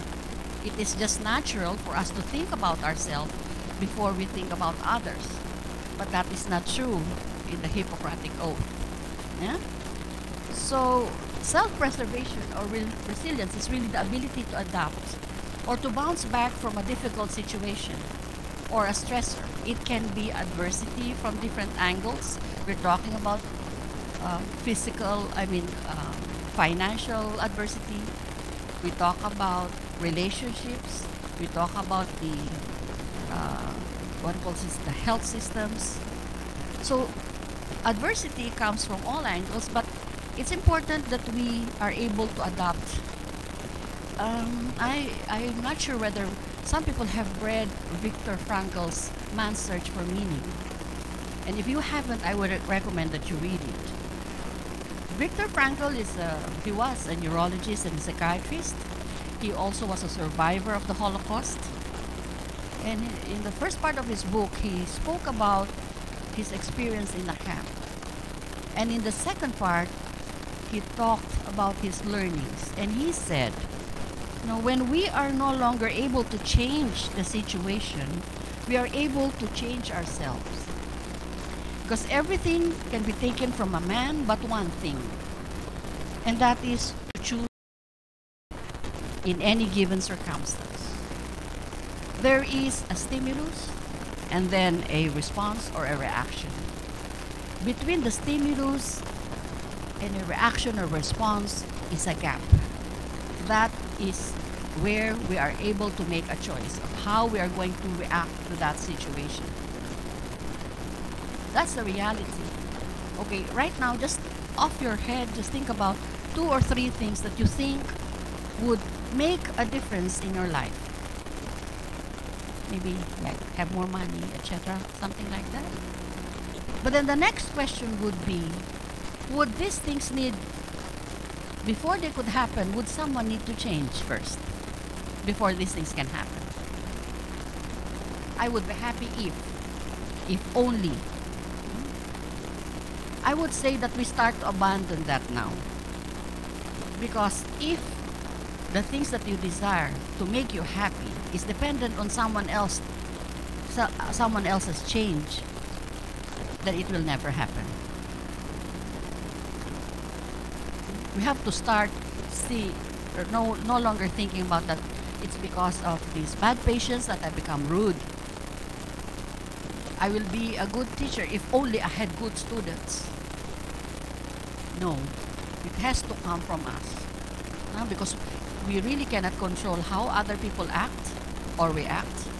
We only have control over one person in this universe, and that's yourself.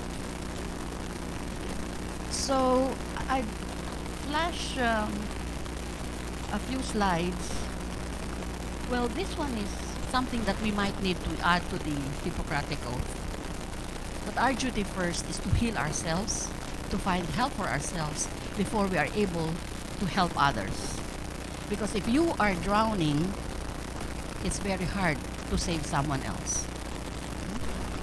So, I know you all know Christopher Reeves, Superman. You know, so handsome. Remember, he had an accident shortly before his death. He broke his neck, he fell from a horse, he broke his neck, and then he became quadriplegic.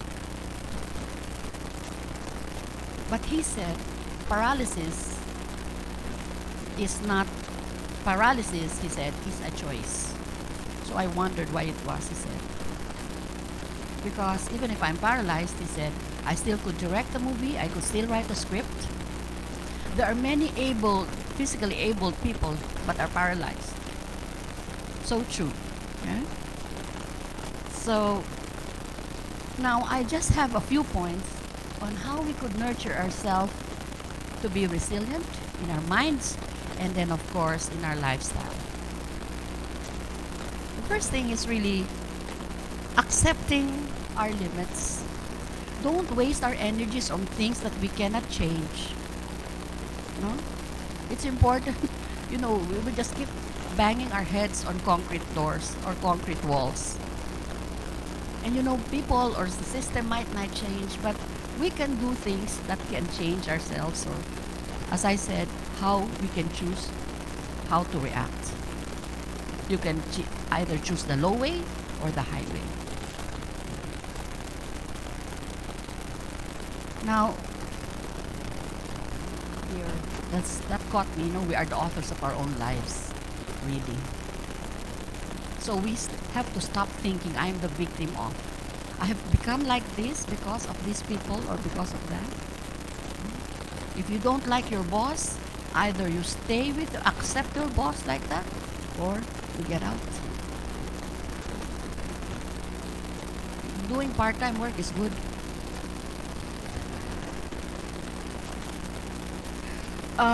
Next will be to appreciate and concentrate on enriching our relationships and connections with others, especially our families. No, to lessen the feelings of loneliness.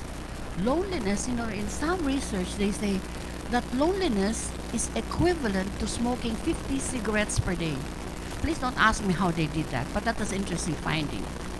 So it has come to know that it has become really a major mental health and public health issue. So, but it is hard to connect or to become resilient, it's hard to become resilient when you have no connections. It is important that you have a connection.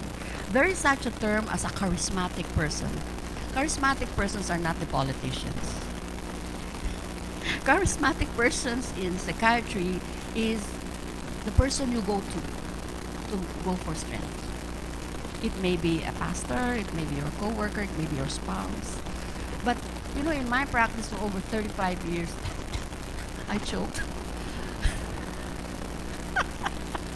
As a psychiatrist, I've asked people, and knock on wood, so far I've been blessed that I have not had someone who was under my care currently who has decided to end their life. And those who have had thoughts, serious thoughts of wanting to end their life, I have asked, what is the one thing that kept you going? And the majority of them said, just this week, one person told me, it's the thought of my mother. I wouldn't be able to stand the pain that she would go through if I killed myself. Other people would say that there were a few people who believed in them, and that held that string for them to hold on. So, and again, for us to be able to understand people is also important. Empathy is a nutrient to connectedness. We all know that empathy is the ability to to stand on someone else's shoes and see the world or experience the world from their own perspective. The scientists, sorry for the senior citizen moment, Daniel Goldman, he had said that emotional quotient is more important than intelligence quotient. Emotional quotient is being able to label your feelings, understand the feelings of others, discern how they feel. And that is important for us to be able to be connected. By being empathic, we as health practitioners, we are able to be altruistic, give to our patients. And I don't know, but when you do help others, you feel light, you actually feel good. So we stay connected, we stay empathic, we become altruistic, right? Now, the other point would be to practice TLCs. It's not tender loving care, but it's therapeutic lifestyle changes. And I think Pate would love that term. You all know exercise. I always do biceps in the morning and lunchtime and evening. So my biceps are pretty good. Yeah? So exercise, when I say people who really exercise, I admire you, because there are also studies that prove that exercise are actually more effective than anti-anxiety drugs. So it's a good thing. Of course, another thing is a healthy diet. You have to exercise so you can eat the cake, right? Oh no, Pate, was that wrong? No, I was just trying to see if you were listening to me. So when we do exercise or we do have movements, you know, like we're lucky in Suva because there's also studies to say that looking at the greens and the blues will make you feel good. There's a release of feel-good hormones. That's why that also explains why in Europe, where the sun doesn't come out for about 7-8 months, there's really more depression in in those places, and they have to have bright light therapy. Here we don't have to go bright light therapy. We just go out and you'll have more than the dose of bright light, right? And of course, there meditation and mindfulness. There are so many apps that are free because you guys all have expensive phones. You can use the apps to meditate and relax. No? So you know, this one you can do even while you're operating. While Luca is putting someone else to sleep, he can meditate, right? I hope he doesn't meditate too much. He forgets that the person is asleep too long. And of course, don't forget about laughter. Laughter is very good medicine. Don't you feel good? Maybe we should start a laughter group therapy. Because laughter, again, changes the morphology of the brain. It stimulates some areas that have never been stimulated before. People who have humor in their lives are actually look younger. And if we do engage ourselves in lots of laughter, you see, the muscles of our face actually mold into the emotions that we frequently feel.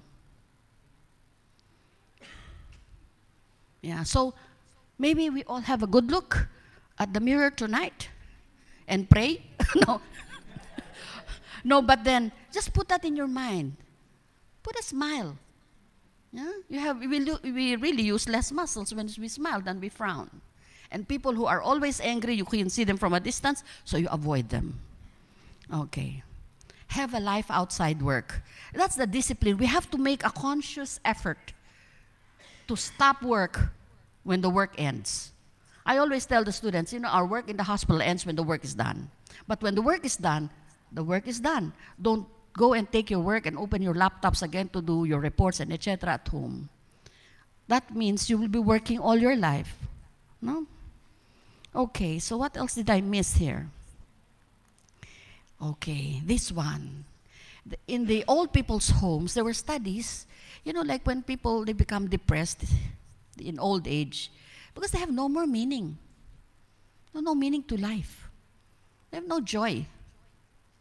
And that was this experiment to ask them this exercise.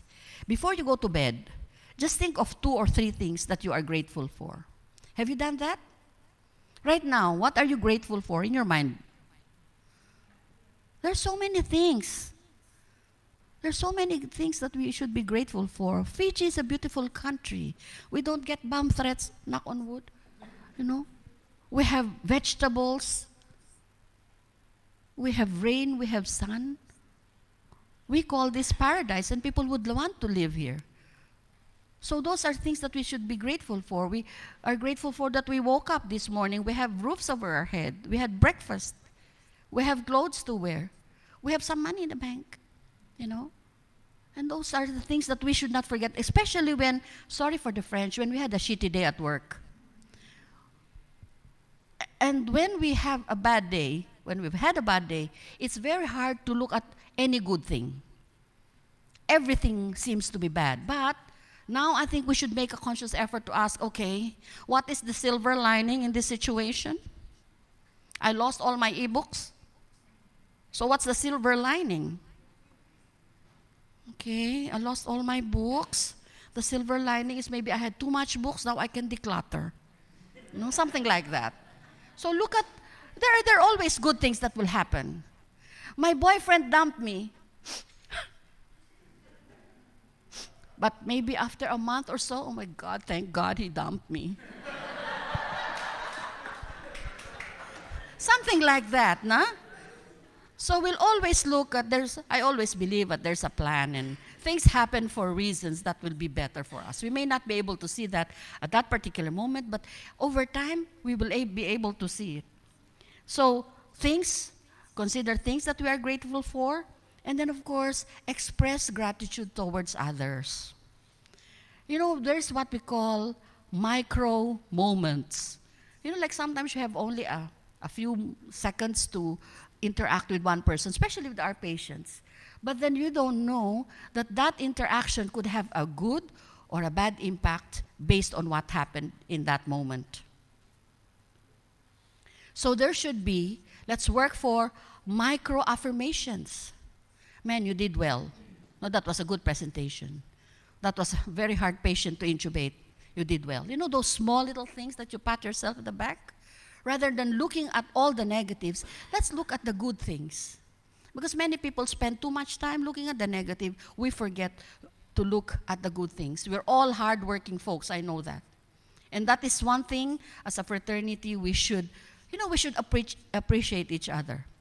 Yeah? Because like, see, even in grade school, when you remember a teacher who gave you a duty, you know, at the end of the class, when kids are to line up and leave the classroom, and then you appoint, okay, come here, Preeti, you lead the line. You'll be the line leader. For Preeti, oh my God, I'm the line leader, you know? Because that gives you an affirmation that you're good. And I think we should all do that. Especially I think Eddie will talk about it, about bullying from patients and demands from others. We, more than ever, should really be up to help each other out. Because I know in our hearts, we have had no desire to consciously make a mistake or consciously want to kill our patients. Right? Because all of us want to save that life. Okay, so this is just for curiosity. Who are the happiest physicians at work? The plastic surgeon. And who are the least happy? Physical rehab. It can be depressing. But then remember my first moments I told you, we can choose how we react. Always remember we will have a choice. Will this situation bring me down, or I can learn from it? Now, I've just put these slides to give the opinions from the physicians themselves. So what do physicians do? I think most of it we've been doing. You exercise, not we, you exercise, etc., etc. And I'm going to leave these slides if you want to, or you can go to the Medscape lifestyle study, which they do every year, and see. The same thing as there, count your blessings. Because people who are the happiest are not those with plenty money. The people who are happiest are the ones who appreciate what they have. That's why Fiji has been in the happiest places in the world for 2 consecutive years, in 2016 and 2017. I don't know what happened in 2018 and 19. Now, okay, so I thought I had deleted the slide, but it appeared. So which physicians exercise the most? Dermatology. I will ask Dr. What's his name? Tuidakaw, if he exercises. Okay. Now, friends, I would leave you with this. Maybe first, I will heal my mind and give help to myself before giving it to anyone else. The health and well-being of my patient will be my next consideration. And when we look after others, let's not forget to look after ourselves. It was a pleasure being here. Thank you very much.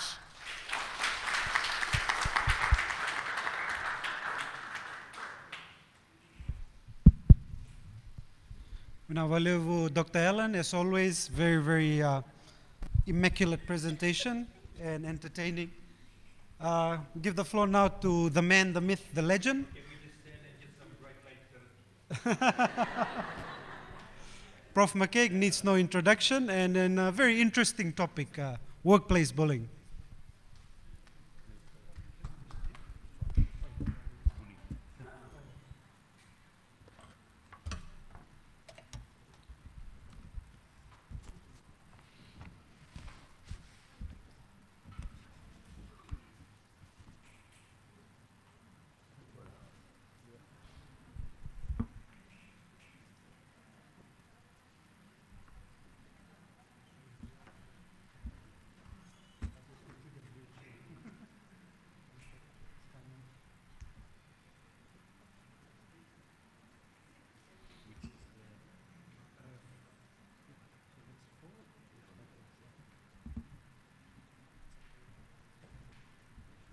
I asked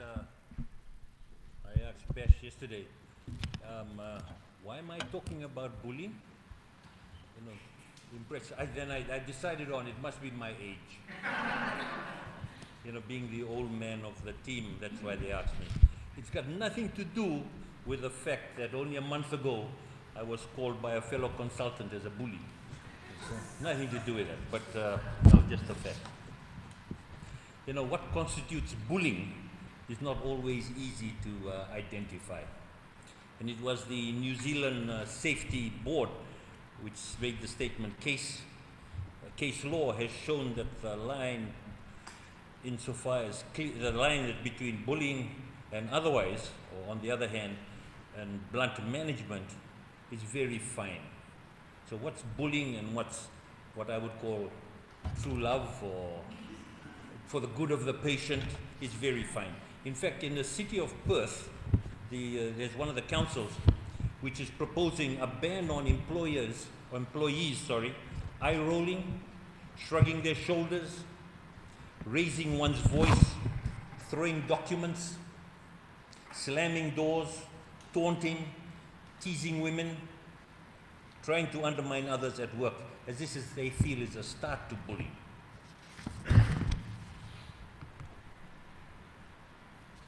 Interesting, I did my postgraduate training in surgery in New Zealand. And one of my favorite movies is Forrest Gump. And Forrest Gump said, life's like a chocolate. You know, you're like a box of chocolates, you just don't know what you pick. And that's what it was like in New Zealand. Bullying was the norm, okay? And it never dawned on me until my first assignment, my first attachment in Dunedin was to neurosurgery. Everyone said, oh, do neurosurgery. And I never knew why. But as the neurosurgeon, he was a Egyptian guy. And boy, was he a bully. No one else wanted to work with him. He swore, he yelled, he threw instruments. We used to operate 17, 18 hours at a time, and he never spoke to you. he catheterized himself, and you wonder, why is he going to pee? So you slip backwards, and so it was difficult. So I went to Indonesia, I went to Timor in December, and there's a surgeon who just returned from Indonesia. And he said for the first month he had to bring the boss's lunches. For the first month he had to wash the boss's car. All part of bullying. So things do change. So this was in the past, but certainly still happening in places like Indonesia. I worked with a guy called Bruce McMillan, who just yelled and screamed for what I thought was no reason. We used to operate on him, and as you dressed up with your mask and your cap, he used to give you a crepe bandage and you had to wrap your head with it. And you could only see your eyes. Why? Because that's what he expected. I worked with a guy called Tony Hardy, and Tony Hardy was a guy called Head Bashing Hardy. He ran against the wall once and broke his base of skull. I was there in a clinic where a patient complained of waiting for a long time. He took his watch off, he put it on the ground and jumped on it and said, that's what I think of time. So, as Forrest Gump says, you know, when asked what did he think of the army, he said they sure used a lot of the F word. And that's what it was like in surgery. There's a Korean, Ruth Neyman, who wrote a book on workplace bullying. And they said there are about 100 types of bullies. But he said, who would read a book on 100 types of bullies? So he's cut it down to 4. And he put it into the 4 groups: the critic, the screamer, the two-headed snake, and the gatekeeper. And I've worked with all of these people. You know, we've worked with people who really appreciate nothing. They're continuously criticizing what you do. We've worked with the screamers. You know, in some places like the army, the screamers are part of the norm. You know, they identify themselves with stripes on their shoulders and they say, sit down, wake up, go and do this, you know, and they do that. And in Forrest Gump, they even yelled at him, are you stupid? And he said, stupid is as is. Yeah. You know, none of us like the bully, but we got the screamer, we got the critic, the two-headed snake. The two-headed snake is the person who talks to you nice in front of you, and then when you fill up the Mayapa forms, he says, this is my time to criticize you. And I see you guys are meeting, okay, the gatekeeper is the one I'm worried about. The gatekeeper is usually not your boss. The gatekeeper is the person who's handling the gate. This is usually some low-level administrator. And he's allowing who he wants through that gate. Okay? Who he wants through the gate. And as an example is, FNU is a nice example. I mean, you know, we got a lot of examples out of FNU. And recently, we have people who, but I've applied for that scholarship. I've applied for that funding. And then they tell you that the usual statement is, we have budgetary restraints. Then you found out that last year we had $4.5 million given back to the FNU board. So this is what we see with bullying. All sorts, all types. And it's not someone you can identify, and you identify him, and he's big, he's ugly, he must be a bully. Yeah? You know, so what happens to bullies, and what happens to what happens in effect? In effect is the ideal situation, and FNU, I found out yesterday, sorry, has this 6-page document called Workplace Bullying Policy. Most companies have a policy. Most companies, not that they use the policy. Most people sweep things under the carpet. And what usually happens is that we have a cause and effect where the employees would engage in fight or flight. Okay? Flight meaning they'll withdraw all effort. If he wants to act that way, I'll just go along, go with the flow. I'll not be committed to it. I'll cut down on my hours. I'll knock off at 4. You know, people only pay me for 8 hours. Or flight, they run away. They can sabotage the work. They become counterproductive. And the result of this is obviously conflict. You have low job satisfaction, high employment turnover, reduced productivity, and lessened success. The ideal world is what the present HR people teach you. If there is bullying, come report to us. Come report to us. That's the ideal world. but we live in far from the ideal world. Surviving bullying is a slow, painful process, and I found this out when I was in New Zealand. And you're not alone. Although bullying is usually a focused, personal thing, it's not to a big group, usually. Okay? And it's directed. But it's all over the world. And I looked up some of the literature, and generally it's figured that about 30 to 40% of most workplaces have bullying.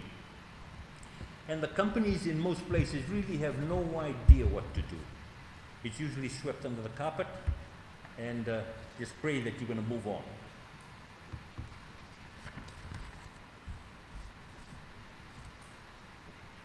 Yeah, the experts will say if you want to win, you have to stay in it. And the experts will also say if you want to become effective, you document things. You know, the old public health saying, in God we trust, data. Documentation is everything. And all of you have fancy phones. Okay, so record things, record photos, record incidences, and then stand up.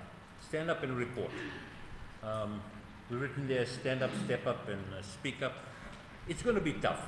I mean, people would say, who can step up to McCaig, you know, that kind of stuff. But yeah, that's what we need to do. We need to stand up, step up, and speak up, and get this on the table. You know, we have a 6-page policy here, and I can guarantee you it hasn't been used since it was formed. No one's read it, so we need to do more about bullying. My favorite movie again, concerning bullying. It's all about bullying, this movie. And if you Google Forrest Gump, they have 27 sayings. And from a bullying point of view, I decided to bring this out. And Forrest's mother once said, don't let anyone tell you that they're better than you. And my mom always said that life is like a box of chocolates. You never know what you get.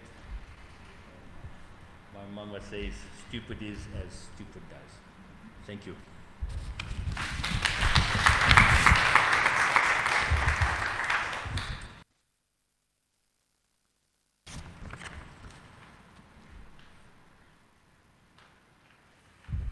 Nawalevu, Prof. And we are on to our final speaker. Yep, time has flown, and we are blessed to have Magistrate Saini Puamau in the house on a very, very interesting topic. The floor is yours. No, I don't. The President of the Fiji Medical Association, the Executive Committee of the Fiji Medical Association, distinguished members of the medical profession, fellow speakers, ladies and gentlemen. First, I wish to thank you for the invitation to speak to you today, and I congratulate you on what, from all that I see, seems to have been another successful mini-conference for the Fiji Medical Association. As a lead into this presentation, I wish to share a personal experience around the topic. In 1994, as a student at Toowong State High School, later Toowong State College in Brisbane, I was at the tail end of a welcome to the real world experience. A new student and only one of 2 colored persons that I knew to exist in the entirety of the grade 8 cadre that had entered the school that year, I experienced what I would term a racist attack. What happened was a fellow student poked me in the breast, and he and his friend turned around and they addressed comments like this to me: do you taste like, will you melt like chocolate? I felt, needless to say, I felt rather uncomfortable by that experience. In tears after the class, I received support that helped me to remember something that my mother, an educator, along with Dr. Patia's mother, had instilled in me. And so I reported the matter to my English teacher there at the school. My school responded immediately and appropriately because they had protocols in place to deal with situations exactly like this. The 2 boys went through a mentorship program under the woodwork teacher, a rather big, stocky, barrel-chested gentleman with the beard, who helped them learn how to be gentlemen for the rest of that year. They received counseling. I learned that racism is an innately personal evil driven in large part by ignorance, and that education can be an effective tool for changing mindsets. I also learned the importance of established institutional processes and how effective they can be when they're implemented with integrity, as it was done there. I integrated well at Toowong State High School thereafter, and upon return, I went to Yetsen Secondary School, plug for my old school, and the rest, as they say, is history. But as a postscript, despite some further run-ins with the two, including one in which I had to tell Nicholas Blythe in grade 10 that my decision about whether to shave or not shave my legs were my own, and that it was none of his damn business, and another in grade 11 when I punched Ben Pope in the nose, we got along relatively well. Today, I've been invited to speak to you about the difficult client. Workplace bullying, client bullying is the topic. As an immediate caveat, I stipulate you cannot and must not, short of having to defend yourself from immediate physical harm, punch your client in the nose, no matter how obnoxious they become. That could land you in immediate hot water. But what should you do?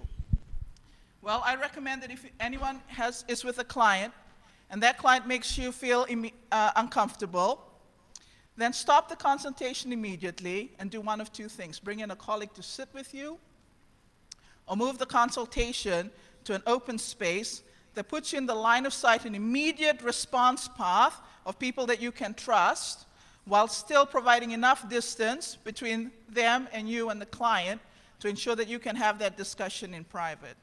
Second, find some time throughout that day to record the incident in a diary or a journal or in the client folder. Second, develop protocols in your station, unit, department, hospital, or practice to help you identify and deal with two categories of high-risk clients. The difficult client, that is the client that is going to put your practice in jeopardy, in peril, because they are uncooperative in some way, shape, or form, and the dangerous client. The dangerous client can't be identified through physical characteristics. The dangerous client will be identified through mannerisms, how that client acts. And what's your first warning signal? How you feel. Don't be so caught up in managing the disease or the illness that you forget about your responsibility to yourself to manage the person. Okay? If they make you feel uncomfortable in any way, shape, or form, stop, think, react.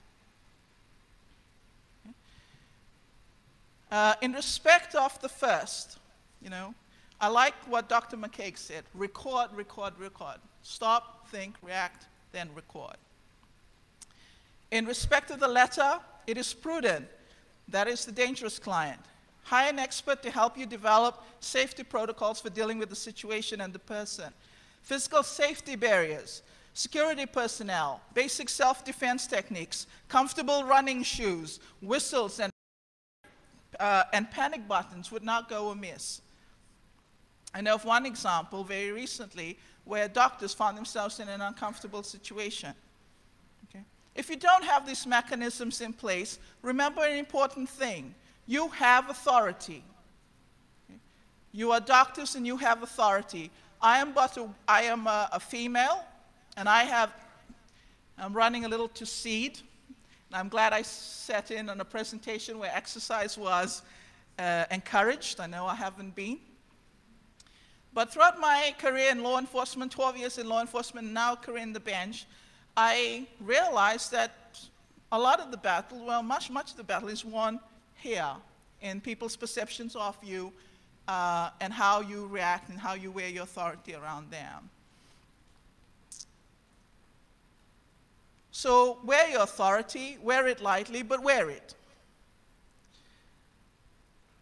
So client bullying, customer bullying, is for many businesses and firms a real thing. What is bullying in this context? Well, it's unwanted aggressive behavior in circumstances that involves a real or perceived power imbalance. In my circumstance, the power imbalance happened because it was 2 against 1. So there was strength in numbers, and I was at a disadvantage. The second power imbalance was that they were male, big and burly, and I was female, tall and scrawny. what these perpetrators did revealed something also very important that I wish to address with you today. What they did in public. There was a boy sitting next to me. There were two people sitting behind me. There were two people sitting across from me. Each of these people were aware of what had happened. Each of them had seen him touch my breast. Each of them had heard them address these comments to me. None of them did anything. It paralyzed me. Despite the fact that I'd been brought up to say, don't put up with this, report the matter, because of the indifference of the people in the immediate circle around me, I felt that no one could care. I was blinded to the people that might be sympathetic outside of that immediate circle, outside of what I could see at the periphery of my eye. How do you come to be reported? I was running down the stairs in tears, and two boys, Sean and Ryan, grade 8 boys who had a passion for rugby, came up after. We struck a conversation in the morning. They came up to say hello, and they saw me in tears. And they asked me what had happened, and I told them. And they were outraged. And their outrage gave me the strength to stop, think. Instead of waiting to run home to my parents, I went back to the teacher. And then, as they say, the rest is history. So 2, don't be blinded by the immediate response of those around you if you are in a situation where you've been bullied. But secondly, if you see somebody being bullied, for God's sakes, man up, woman up, speak out. Don't tolerate it. If you stand silent when somebody's being bullied, guess what's going to happen when you are the bullied? These things spread like cancer. They're disruptive. They result in great degrees of unproductivity. They can be destructive, as I said. So speak out. Speak out when it's happening. Support each other. Seek the support of your peers. Seek the support of your supervisors. Work your chain of command and go beyond it if you do not receive the support you need. Work with the Fiji Medical Association and work with law enforcement if that is what it takes to make it stop. You are not alone. Now, I have to admit, when I received the topic, I find it a little difficult to think about the doctor being bullied by a patient. So I'm going to try to deal with that in 2 parts before I end my presentation. The first thing is, if the client looks like they're not listening, and there was a question that was put through to me about the client that won't, it's obvious to you, won't listen to you, won't take your advice. Explain to them the risks of not following your recommended course of action. Also, tell them about the risks of following your recommended course of action. And then let them decide. Record it. Record it. What's likely to happen is that the client is going to either chuck a big fuss in front of you, or is going to report the matter to the medical professional board. Okay? If you have done the right thing and you've recorded it, as Dr. McKay clearly illustrated through his presentation, you'll be covered. Okay? Secondly, and I recommend this for doctors, support one another through this process. Okay? Don't leave your colleague hanging. If they've done the wrong thing, well, leave them to hang. Okay? But if they've done the right thing, something you would have done, then support them. Don't leave them hanging alone in that process. I'm terribly sorry, I'm no doctor. I don't understand the difficulties that you face dealing with patients. I can simply say that as a lawyer, I'm a great patient. When I go into I might be a lawyer. Sorry, what I'm trying to say is I might be a lawyer, but I'm a really good patient, because when I get through the hospital door, for some reason, all of that education just forms in a puddle down the drain, and I am intimidated to within an inch of my life. As a rational human being, I understand that I'm walking into the domain of somebody with expertise. I'm tremendously fearful because I am sick and I need help. So I know that I'm coming into an area I don't know anything about. I thought before today, before getting that topic a month ago, that that's how everybody felt, but apparently not. but I'm not going to give you advice about how to deal with those people beyond what I've spoken about, except to reiterate once again that you are a profession, that you are a highly respected and highly regarded profession, that your words carry weight, your words carry authority, and you need to know how to manage that well. You need to manage the people that come before you well. You need to manage the clients coming before you well. They don't have the power in that situation. You do. You do. You do. And you can stop the consultation to remind them of the fact that, you know, they can either listen to you, they can seek a second opinion, ask them to wait so that you can get somebody else to sit in with you to talk to them. And alternatively, if they are loud, obnoxious, and constitute a physical risk to you or others around you, you can remove them from the premises. And I recommend that course of action if you feel like you are in danger or others are in danger because of what this client is doing. You will be supported. That is completely legal. You will be supported. There's nothing wrong with that. Thank you very much for your attention.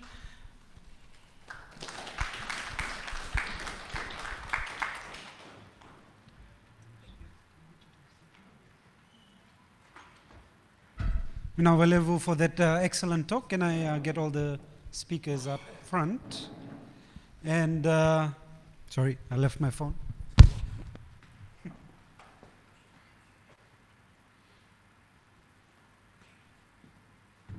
We've been doing things a little bit different, you might have noticed. So we've got a dynamic Viber forum going for the questioning. And I've been getting all these questions. So some of the questions I'm going to highlight and pose to the relevant speakers. The first question is to Dr. Allen. Can you explain further what you mean by emotional quotient versus intelligence quotient?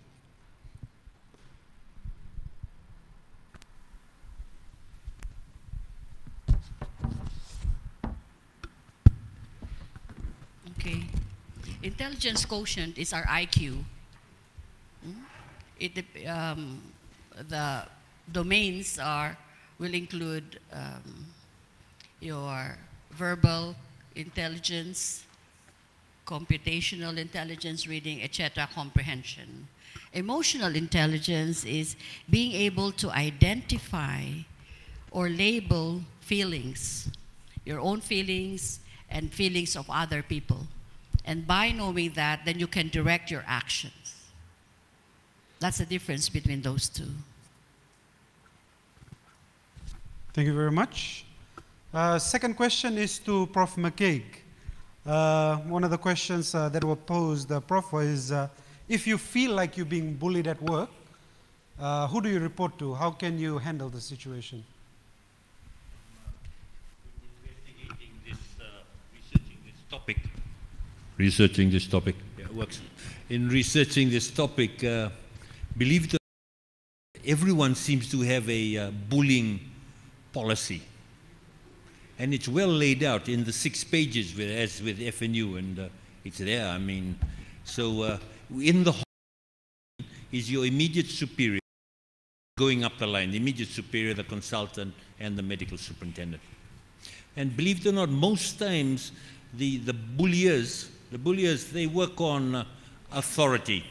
And a lot of the times the underling, okay, which is most of the complainants, would be not listened to, hence the importance of getting it documented. Eh? And a lot of them don't want to report. Who'd want to report on the boss? But please do. Yep, difficult one, that one. But thank you, Prof. Again, probably sticking with you, Prof. Should FMA have a position/policy on bullying? I think what you don't need is more literature on the shelf. Eh? Everyone's got a policy on bullying. Eh? Okay, everyone's got a policy, and I think we just have to remind the employers to use that policies. Okay. But the people that have taken the lead role in medicine are the College of Surgeons. The College of Surgeons, as a fellow of the College of Surgeons, we have to set quizzes, tests to remind us not to be bulliers. And we've taken certainly a stand on bullying, anti-bullying. Magistrate Poma, there's a question probably addressed by you, best addressed by you. How do we remove someone from the premises who we feel, being abusive or bullied or bullying within the confines of the law, I guess? So I'm going to answer that in two ways. First, you have to assess your physical environment, okay? Do you have a support mechanism in place to help you remove this threat? Because that's what that person is. The person is the threat. If you don't, the first thing you need to do is remove yourself. Okay, don't try to deal with that person. You leave. You leave the room. You leave the station. You remove yourself from that place. And then, after having removed yourself, then you get help, support to remove the person that is a danger to you. And again, I want to stress what I said during the course of my presentation. The first red flag, the first orange flag is your degree of, if you are feeling uncomfortable, stop, okay? Assess and stop, move out, assess. What caused you to be uncomfortable in that situation? Okay. Oh, I'm sorry, I just need to take a call. I'm sorry, I just need to go to the washroom. I'm sorry, let me consult with a colleague. Step out, think. There's something going on there that's alerted your hindbrain. Naka, you can hold on to that. Sorry, another question to you. If a police officer has accompanied a patient that's been assaulted or for whatever reason, you are writing a medical report or taking a history, etc., and it's quite clear that the police officer may be influencing or unduly influencing the patient in some of his or her answers. What's the procedure that we can follow to address that? I tell the police officer to stop, tell the police officer to back away. You don't want the police officer to leave the room because you don't want to be alone with that patient. Okay? But you ask the police officer to back away, to go stand by a wall, to go stand in a chair. What you can do is you can manage your physical environment by making sure that there's a chair, there's a spot for that particular person when they come in. The second thing is, if they won't stop, you tell them that you will report them to their superior officer. Remember, you are a doctor, and that carries a lot of weight in that world, in this, in kind of just the world.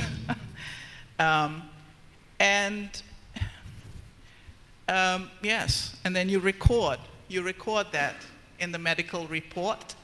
If they won't stop, then you record it in the medical report and you record it in your notes, because you will be called to testify, and when you do, you have that, you have the power of your record to back you up. And that will cause great embarrassment to the officer in court, because that officer, upon coming to court and the court being told by a respected medical practitioner that this is their conduct, is going to be immediately sanctioned, potentially disciplined, potentially lose their job. Yes, they'll say no, but the answer to that is yes, if the patient consents. Okay, it's that person is not an accused, that person is your patient, okay, at the time that they've come. So if they consent to it, the answer is yes. If they don't, no matter what anybody else says. Yes, yes, of course. Oh, yes, of course. Also, just a follow-up from that, can you terminate that procedure, like of writing the medical report? Is that within your right as a doctor to say, okay, this is, not healthy, I'm not going to write this report? I'm not too sure, because I'm going to leave that to, I think, Dr. McCaig and Dr. Myrtle here to answer. Legally, yes, if you feel like you are in physical danger, but not necessarily if it's just because you're getting annoyed by the police officer. I think you're expected to kind of deal with that professional to professional, but I don't know if you can ethically. Can I start off? I have the privilege of almost never seeing a patient on my own. I'm usually surrounded by a half a dozen medical students. Okay, and we always advise students and we advise doctors to have a chaperone available. And you might say, well, I'm in Raiwanga Health Center and I work alone. No, no one works alone. Don't work behind closed doors, have curtains, and you have nurses available. So have chaperones. People's stories do change. Okay. About reports, we never write the report in front of the patient. Okay, all report requests are now comes through the medical superintendent, and they pay for the reports. So there's no more freebies. So all reports come through the medical superintendent. There's a guy called Zakir who's the master. He's the gatekeeper, you know. So and then he will use the folder and you will write the report to the patient. Just a follow-up question, Magistrate Saini, for you. Again, not necessarily limited to the doctor-patient scenario, but say, for example, a patient, or say you are at home and somebody is wanting to rob your home and they become physically violent against you. Same thing in the, say, clinic setting. And they actually start assaulting you. We've all seen movies, reasonable force being a term that's been thrown out. What's your right to defend yourself? And again, you know, police officers are not just there waiting in the wings kind of thing to defend you, or security officers for that matter. But should it come to you defending yourself against physical violence, what is reasonable force, or how do you define reasonable force? How does one do that? The two tests are going to be necessity and reasonableness. So first of all, what is the need? Okay. Is there an immediate need that you defend yourself? And how you assess necessity is really going to be proximity. That's the easiest way I can say it. So if the immediacy and proximity. So if the person is 2 feet away from you and you don't have the option of running, then there is obviously a necessity for you to stand and defend yourself. Secondly is reasonableness. What is the threat that you face and what was your response? So if the person was standing there with a bat in hand and you had a gun, and the person was coming at you and you shot the person, you'd probably be charged, and it'd be a matter of fact for the court to assess whether or not your response was reasonable in the circumstances, right? More clear-cut examples are this. He's got a bat in hand, you move forward, and you're able to get the bat off him. You've neutralized the danger, you put him on the ground, you've got your foot on his back, okay? The threat has ended. For all intents and purposes, the threat has ended. If you kick the person, if you pick up the bat and bash the person on the head, if you do any, you commit other violent acts that result in that person being harmed or eventually killed, there will be no protection in law for you. Okay, so really, just think about that. It's very hard to assess in situations like this, but assess the necessity, and then also be careful about reasonableness. There was a man who was putting his hand through a door and the homeowner chopped off his hand. Unfortunately, defense of property that results in grievous harm or death is not a complete defense, and so the homeowner was charged for murder, for grievous harm, and was convicted of it. So again, it's about necessity and reasonableness. Thank you very much. Sorry, a lot of questions coming in, but again, we're limited by time, and I think by lunch as well. So one last question to Dr. Ellen. One of the questions being posed is, certain doctors may have some personality disorders, and which might, result in some funny things when dealing with patients. The question is, are there certain specialties at risk of this? I don't know, that's the question, but. That's very hard to answer. But there's so many personality types. But then, Yes, Pate? Food. So I'm free not to answer that. No, but it's hard. But people with antisocial personality disorders are the ones who usually end up in prison. Yep.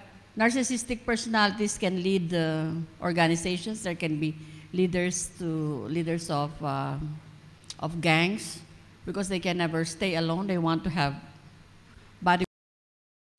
You know, it's only I, me, and myself. If you think they're thinking about you, forget about it. They only think about themselves.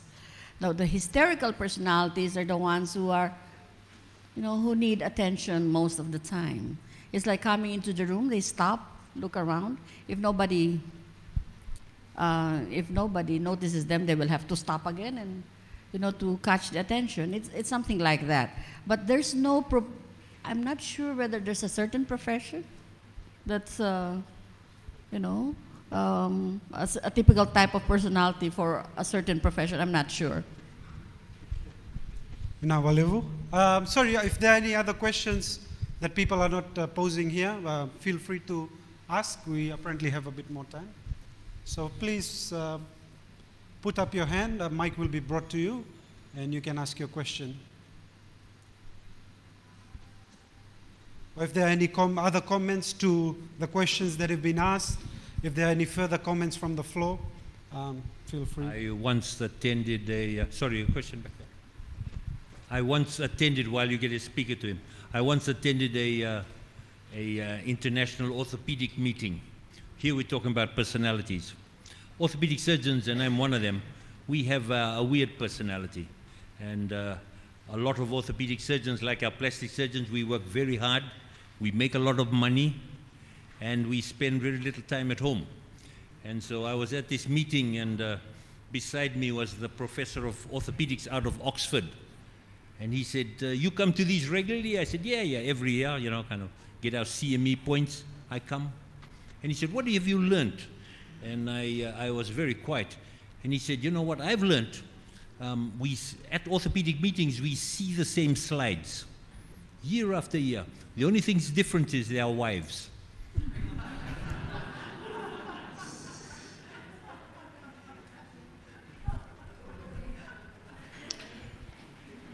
Thank you, sir. Thank you, Ma. My question is in this line. I will give a case that happened 2 days ago in my hospital. The issue here is, what is the role of the Fiji Medical Association when a case of a client that bullies a staff? What is the role of the Fiji Medical Association in the situation whereby even your employer did not do anything when the case is being reported? What is the role of the association?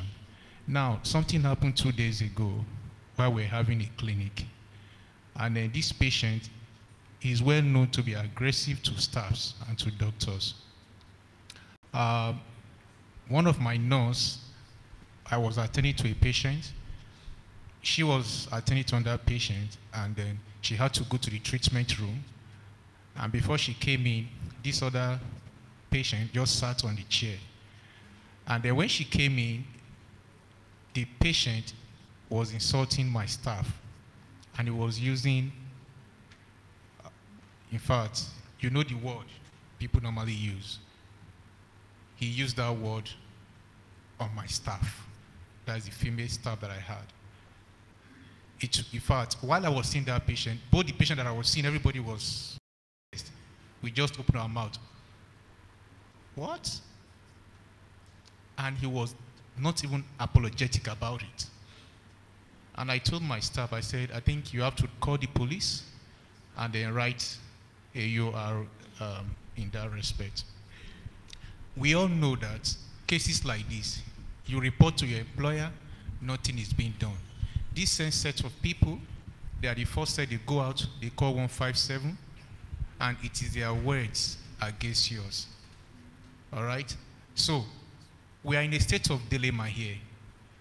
Ma, as a barrister, as a magistrate, what should someone do in this aspect, where your employer does not do anything, most especially when it comes to politics? then what is the role of FMA? Thank you. I was once the president of FMA, so I probably can answer this. The FMA, on paper, looks after the professional welfare of its members. But in the perfect situation, the employee would report it to the employer.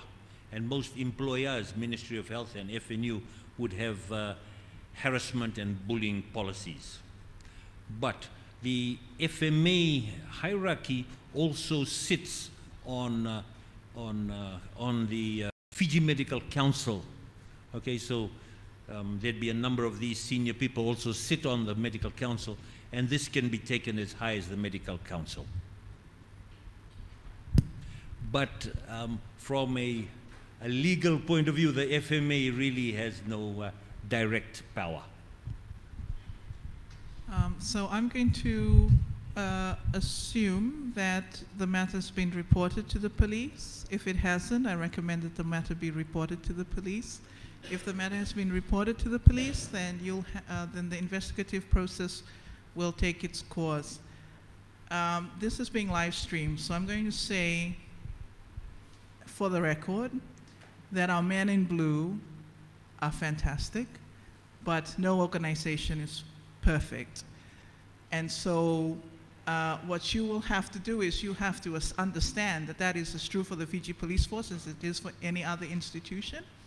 And so you're going to have to work, you have to understand that, and maximize some of your home advantages to ensure that your report is attended to well. Some of your home advantages is the fact that you are a doctor. Another home advantage is the fact that you might have a secretary who can make the call on your behalf. A third home advantage, you may have a supervisor who is renowned in the area who can also make the call on your behalf. When confronted with fellow professionals or recognized professionals, people, despite the business of life and some of the mistakes we're prone to make, we sit up a little straighter, we act a little quicker, and we get things done a little better. So don't forget, you are doctors, and that carries a lot of weight.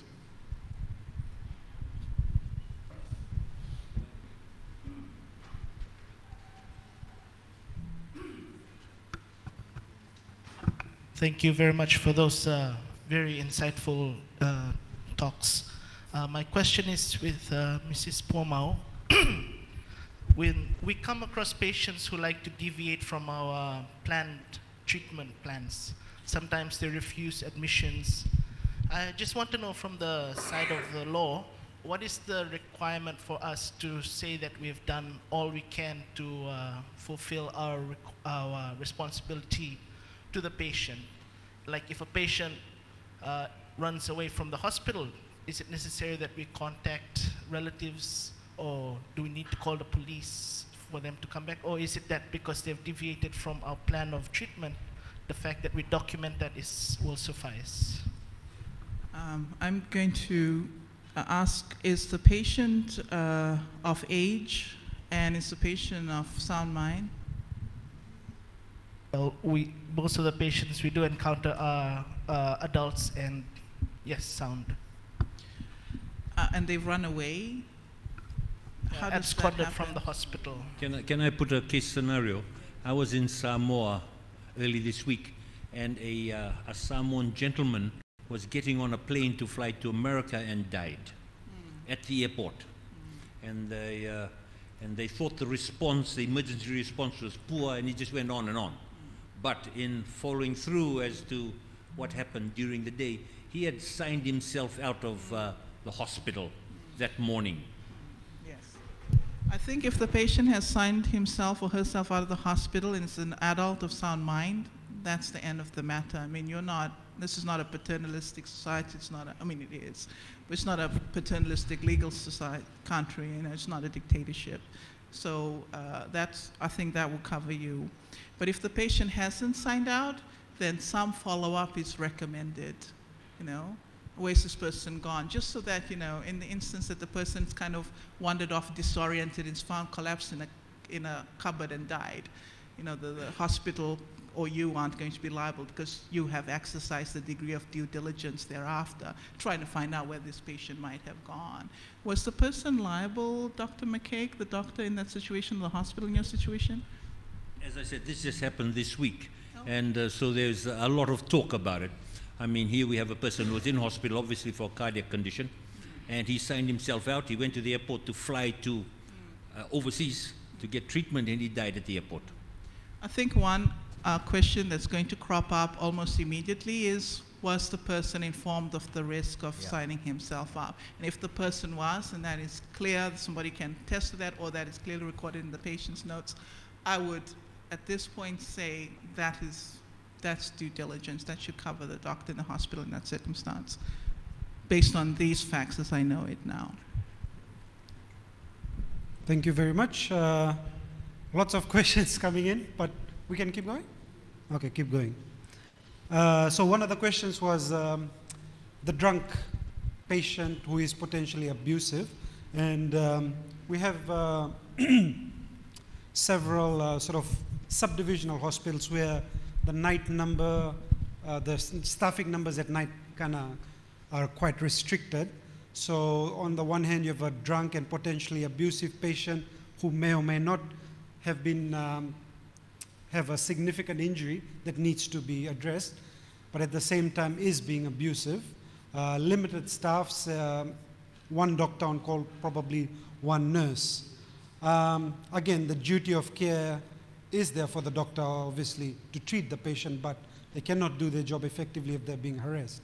So how does the doctor then rectify, or the nurse for that matter, rectify that situation? Difficult one.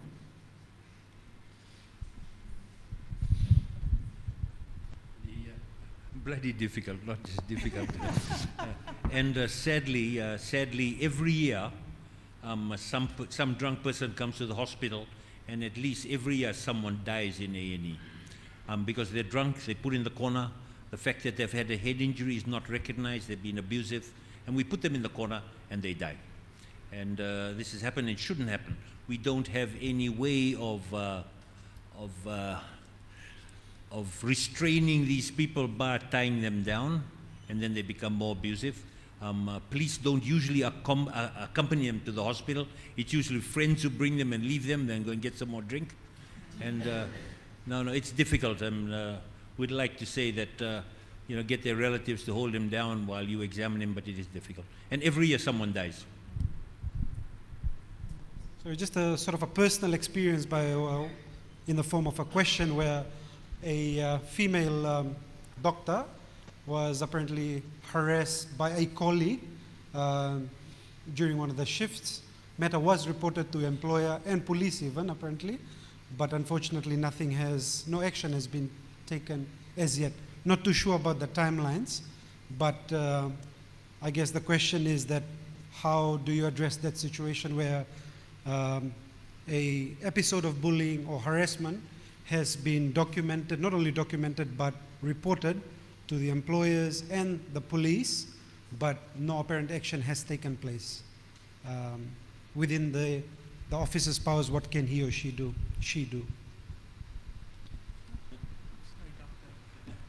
I'll answer it before the magistrate thinks about it. I'm a strong believer in emails. I think this is serious enough, so that email goes to the immediate boss, the superintendent, the district medical officer, the attorney general, the prime minister. Everyone would get an email in a serious situation. I'm not trying to belittle all other smaller situations, but I would recommend that everybody gets an email. And not speaking to this specific example because I don't know enough of the facts, but one of the things that we need to be conscious of is that sometimes it has been dealt with. It's just not been dealt with the way that you prefer. Okay, so you've reported the matter, and say the harassment is, shut up, you dumbass. Okay, shut up, you dumbass, or shut up, you light skirt. Okay, something like that. It's offensive, and you don't like it, and you report it. If the response is proportionate, say it's been reported to Dr. McCaig comes to the doctor in charge and says, don't you ever do that again. If you do, I'm going to write it up, and it's going to be in your file, and you will be sanctioned. That is a response, okay? But if the harassment is a sexual assault, a touch on the breast, a touch on private parts, a consistent behavior that puts you in jeopardy, then a police report is necessary. And I mean, exactly what Dr. McCaig says. Need to shout that one from the rooftops. Thank you very much. Oh, one more question, sorry. Thank you for the presentation. Professor McCain, please. I'm happy that the MS is also here in the lecture. If a doctor get abused, or at the what rate could we call the abuse? A patient came to a sitting room with his wife. I saw the CT cannot be done. It was cancelled because of mild reactions. But according to our host, patient doctor's confidentiality and the right, I know that everybody has a right. So thereafter, about 30 minutes later, the sister or the daughter of the patient came back that she wanted to know what is wrong with my patient. And I told her, I've already explained everything to my patient. But the next thing is the patient reported to the minister to the MS, and the MS to me to respond that I have a bad attitude and rude behavior. So please, I want Professor McCain, please, what is the stand for a doctor in this patient, relative, and the right? If I heard it right, it's difficult. We see a lot of patients. You know, our clinics are full. I have a clinic where there's literally hundreds, and everybody wants to see me. And I see a patient, and I've just finished with him, but I'm lucky. I'm surrounded by students. You know, so there's a lot of witnesses. I see a patient, and I've explained things, and what I'm getting from the question is that patient goes out, and a relative comes in. Yeah, it's going to be difficult. I think the ideal situation is come in, sit down, and I'll go through it again. You know, explaining that the other 100 people will have to wait for the next 10 minutes. But it is difficult. But by the way, the ministry, the government has allowed the complaint channel, I think it's called. You pick up and you can complain. And they would get 1,000 a day of this. They would get 1,000 a day. And, you know, the ideal situation is, you know, pull them aside. Get one of I would get one of my students, go and talk to them and see if they're not happy, I'll come in and talk to them later. It's difficult. I was just thinking before Bash closes it, or Alepate closes this session, I think we don't spend enough time, and I'm really worried about burnout. Okay, I'm really worried about doctors. I've been around for longer than Muriel, you know. I employed Muriel, by the way. And I've been around, and I've employed a lot of people here. I've been around a long time. And I hate to say it, but there are not too many smiling faces in our workplace anymore.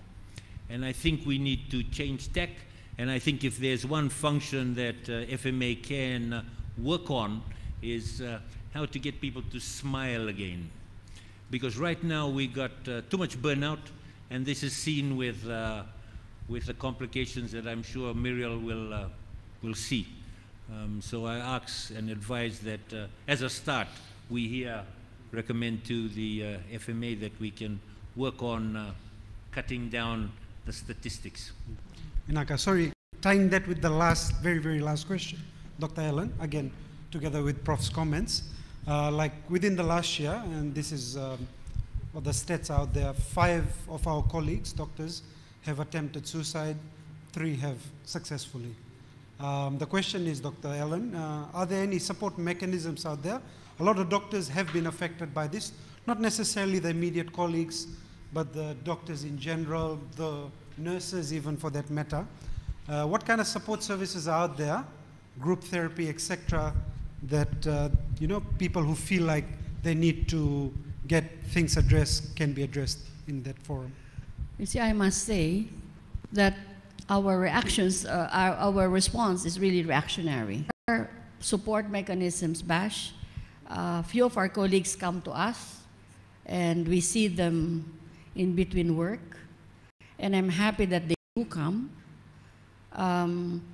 When something like this happens, we usually immediately talk to the people around them who have been closely associated with them to find out other things that we might have missed, which is always the question. But there are very few mental health professionals. That is just a majority of us are at St. Giles and FNU, and that's just how we are, but just going back to the schooling, remember, I hope that medical students or our practitioners now still remember the crisis intervention model that we do practice in class. It's a process by which you people share thoughts and feelings to let off the load that we've had. We've always recommended regular debriefing sessions, and then maybe instead of just CMEs about knowledge and scientific updates, those sessions also will involve culture of the physicians. We are not able to talk about how we feel.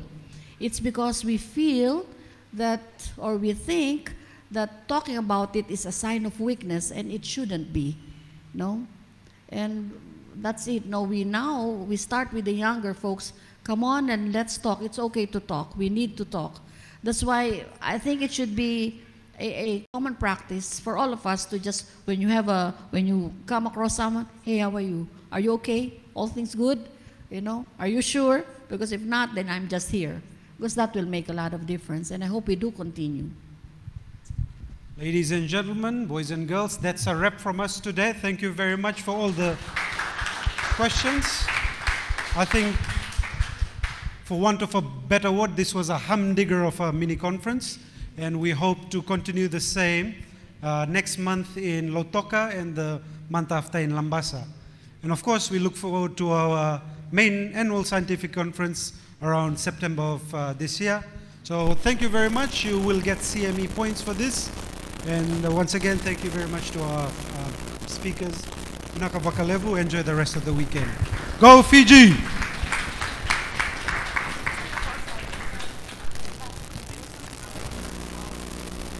Sorry, before we forget. Okay, if you want to watch the game in solidarity, 6:30 p.m. we'll be having a barbecue and a little bit of grog maybe at the FMA office, which is in Holland Street. So please do feel free to come, partake in the cuisine and the company and the camaraderie, and to Prof. McCaig, who challenged us, FMA, what are we doing about, getting a smile back on your face? Perhaps tonight we'll start smiling a bit more. Naka.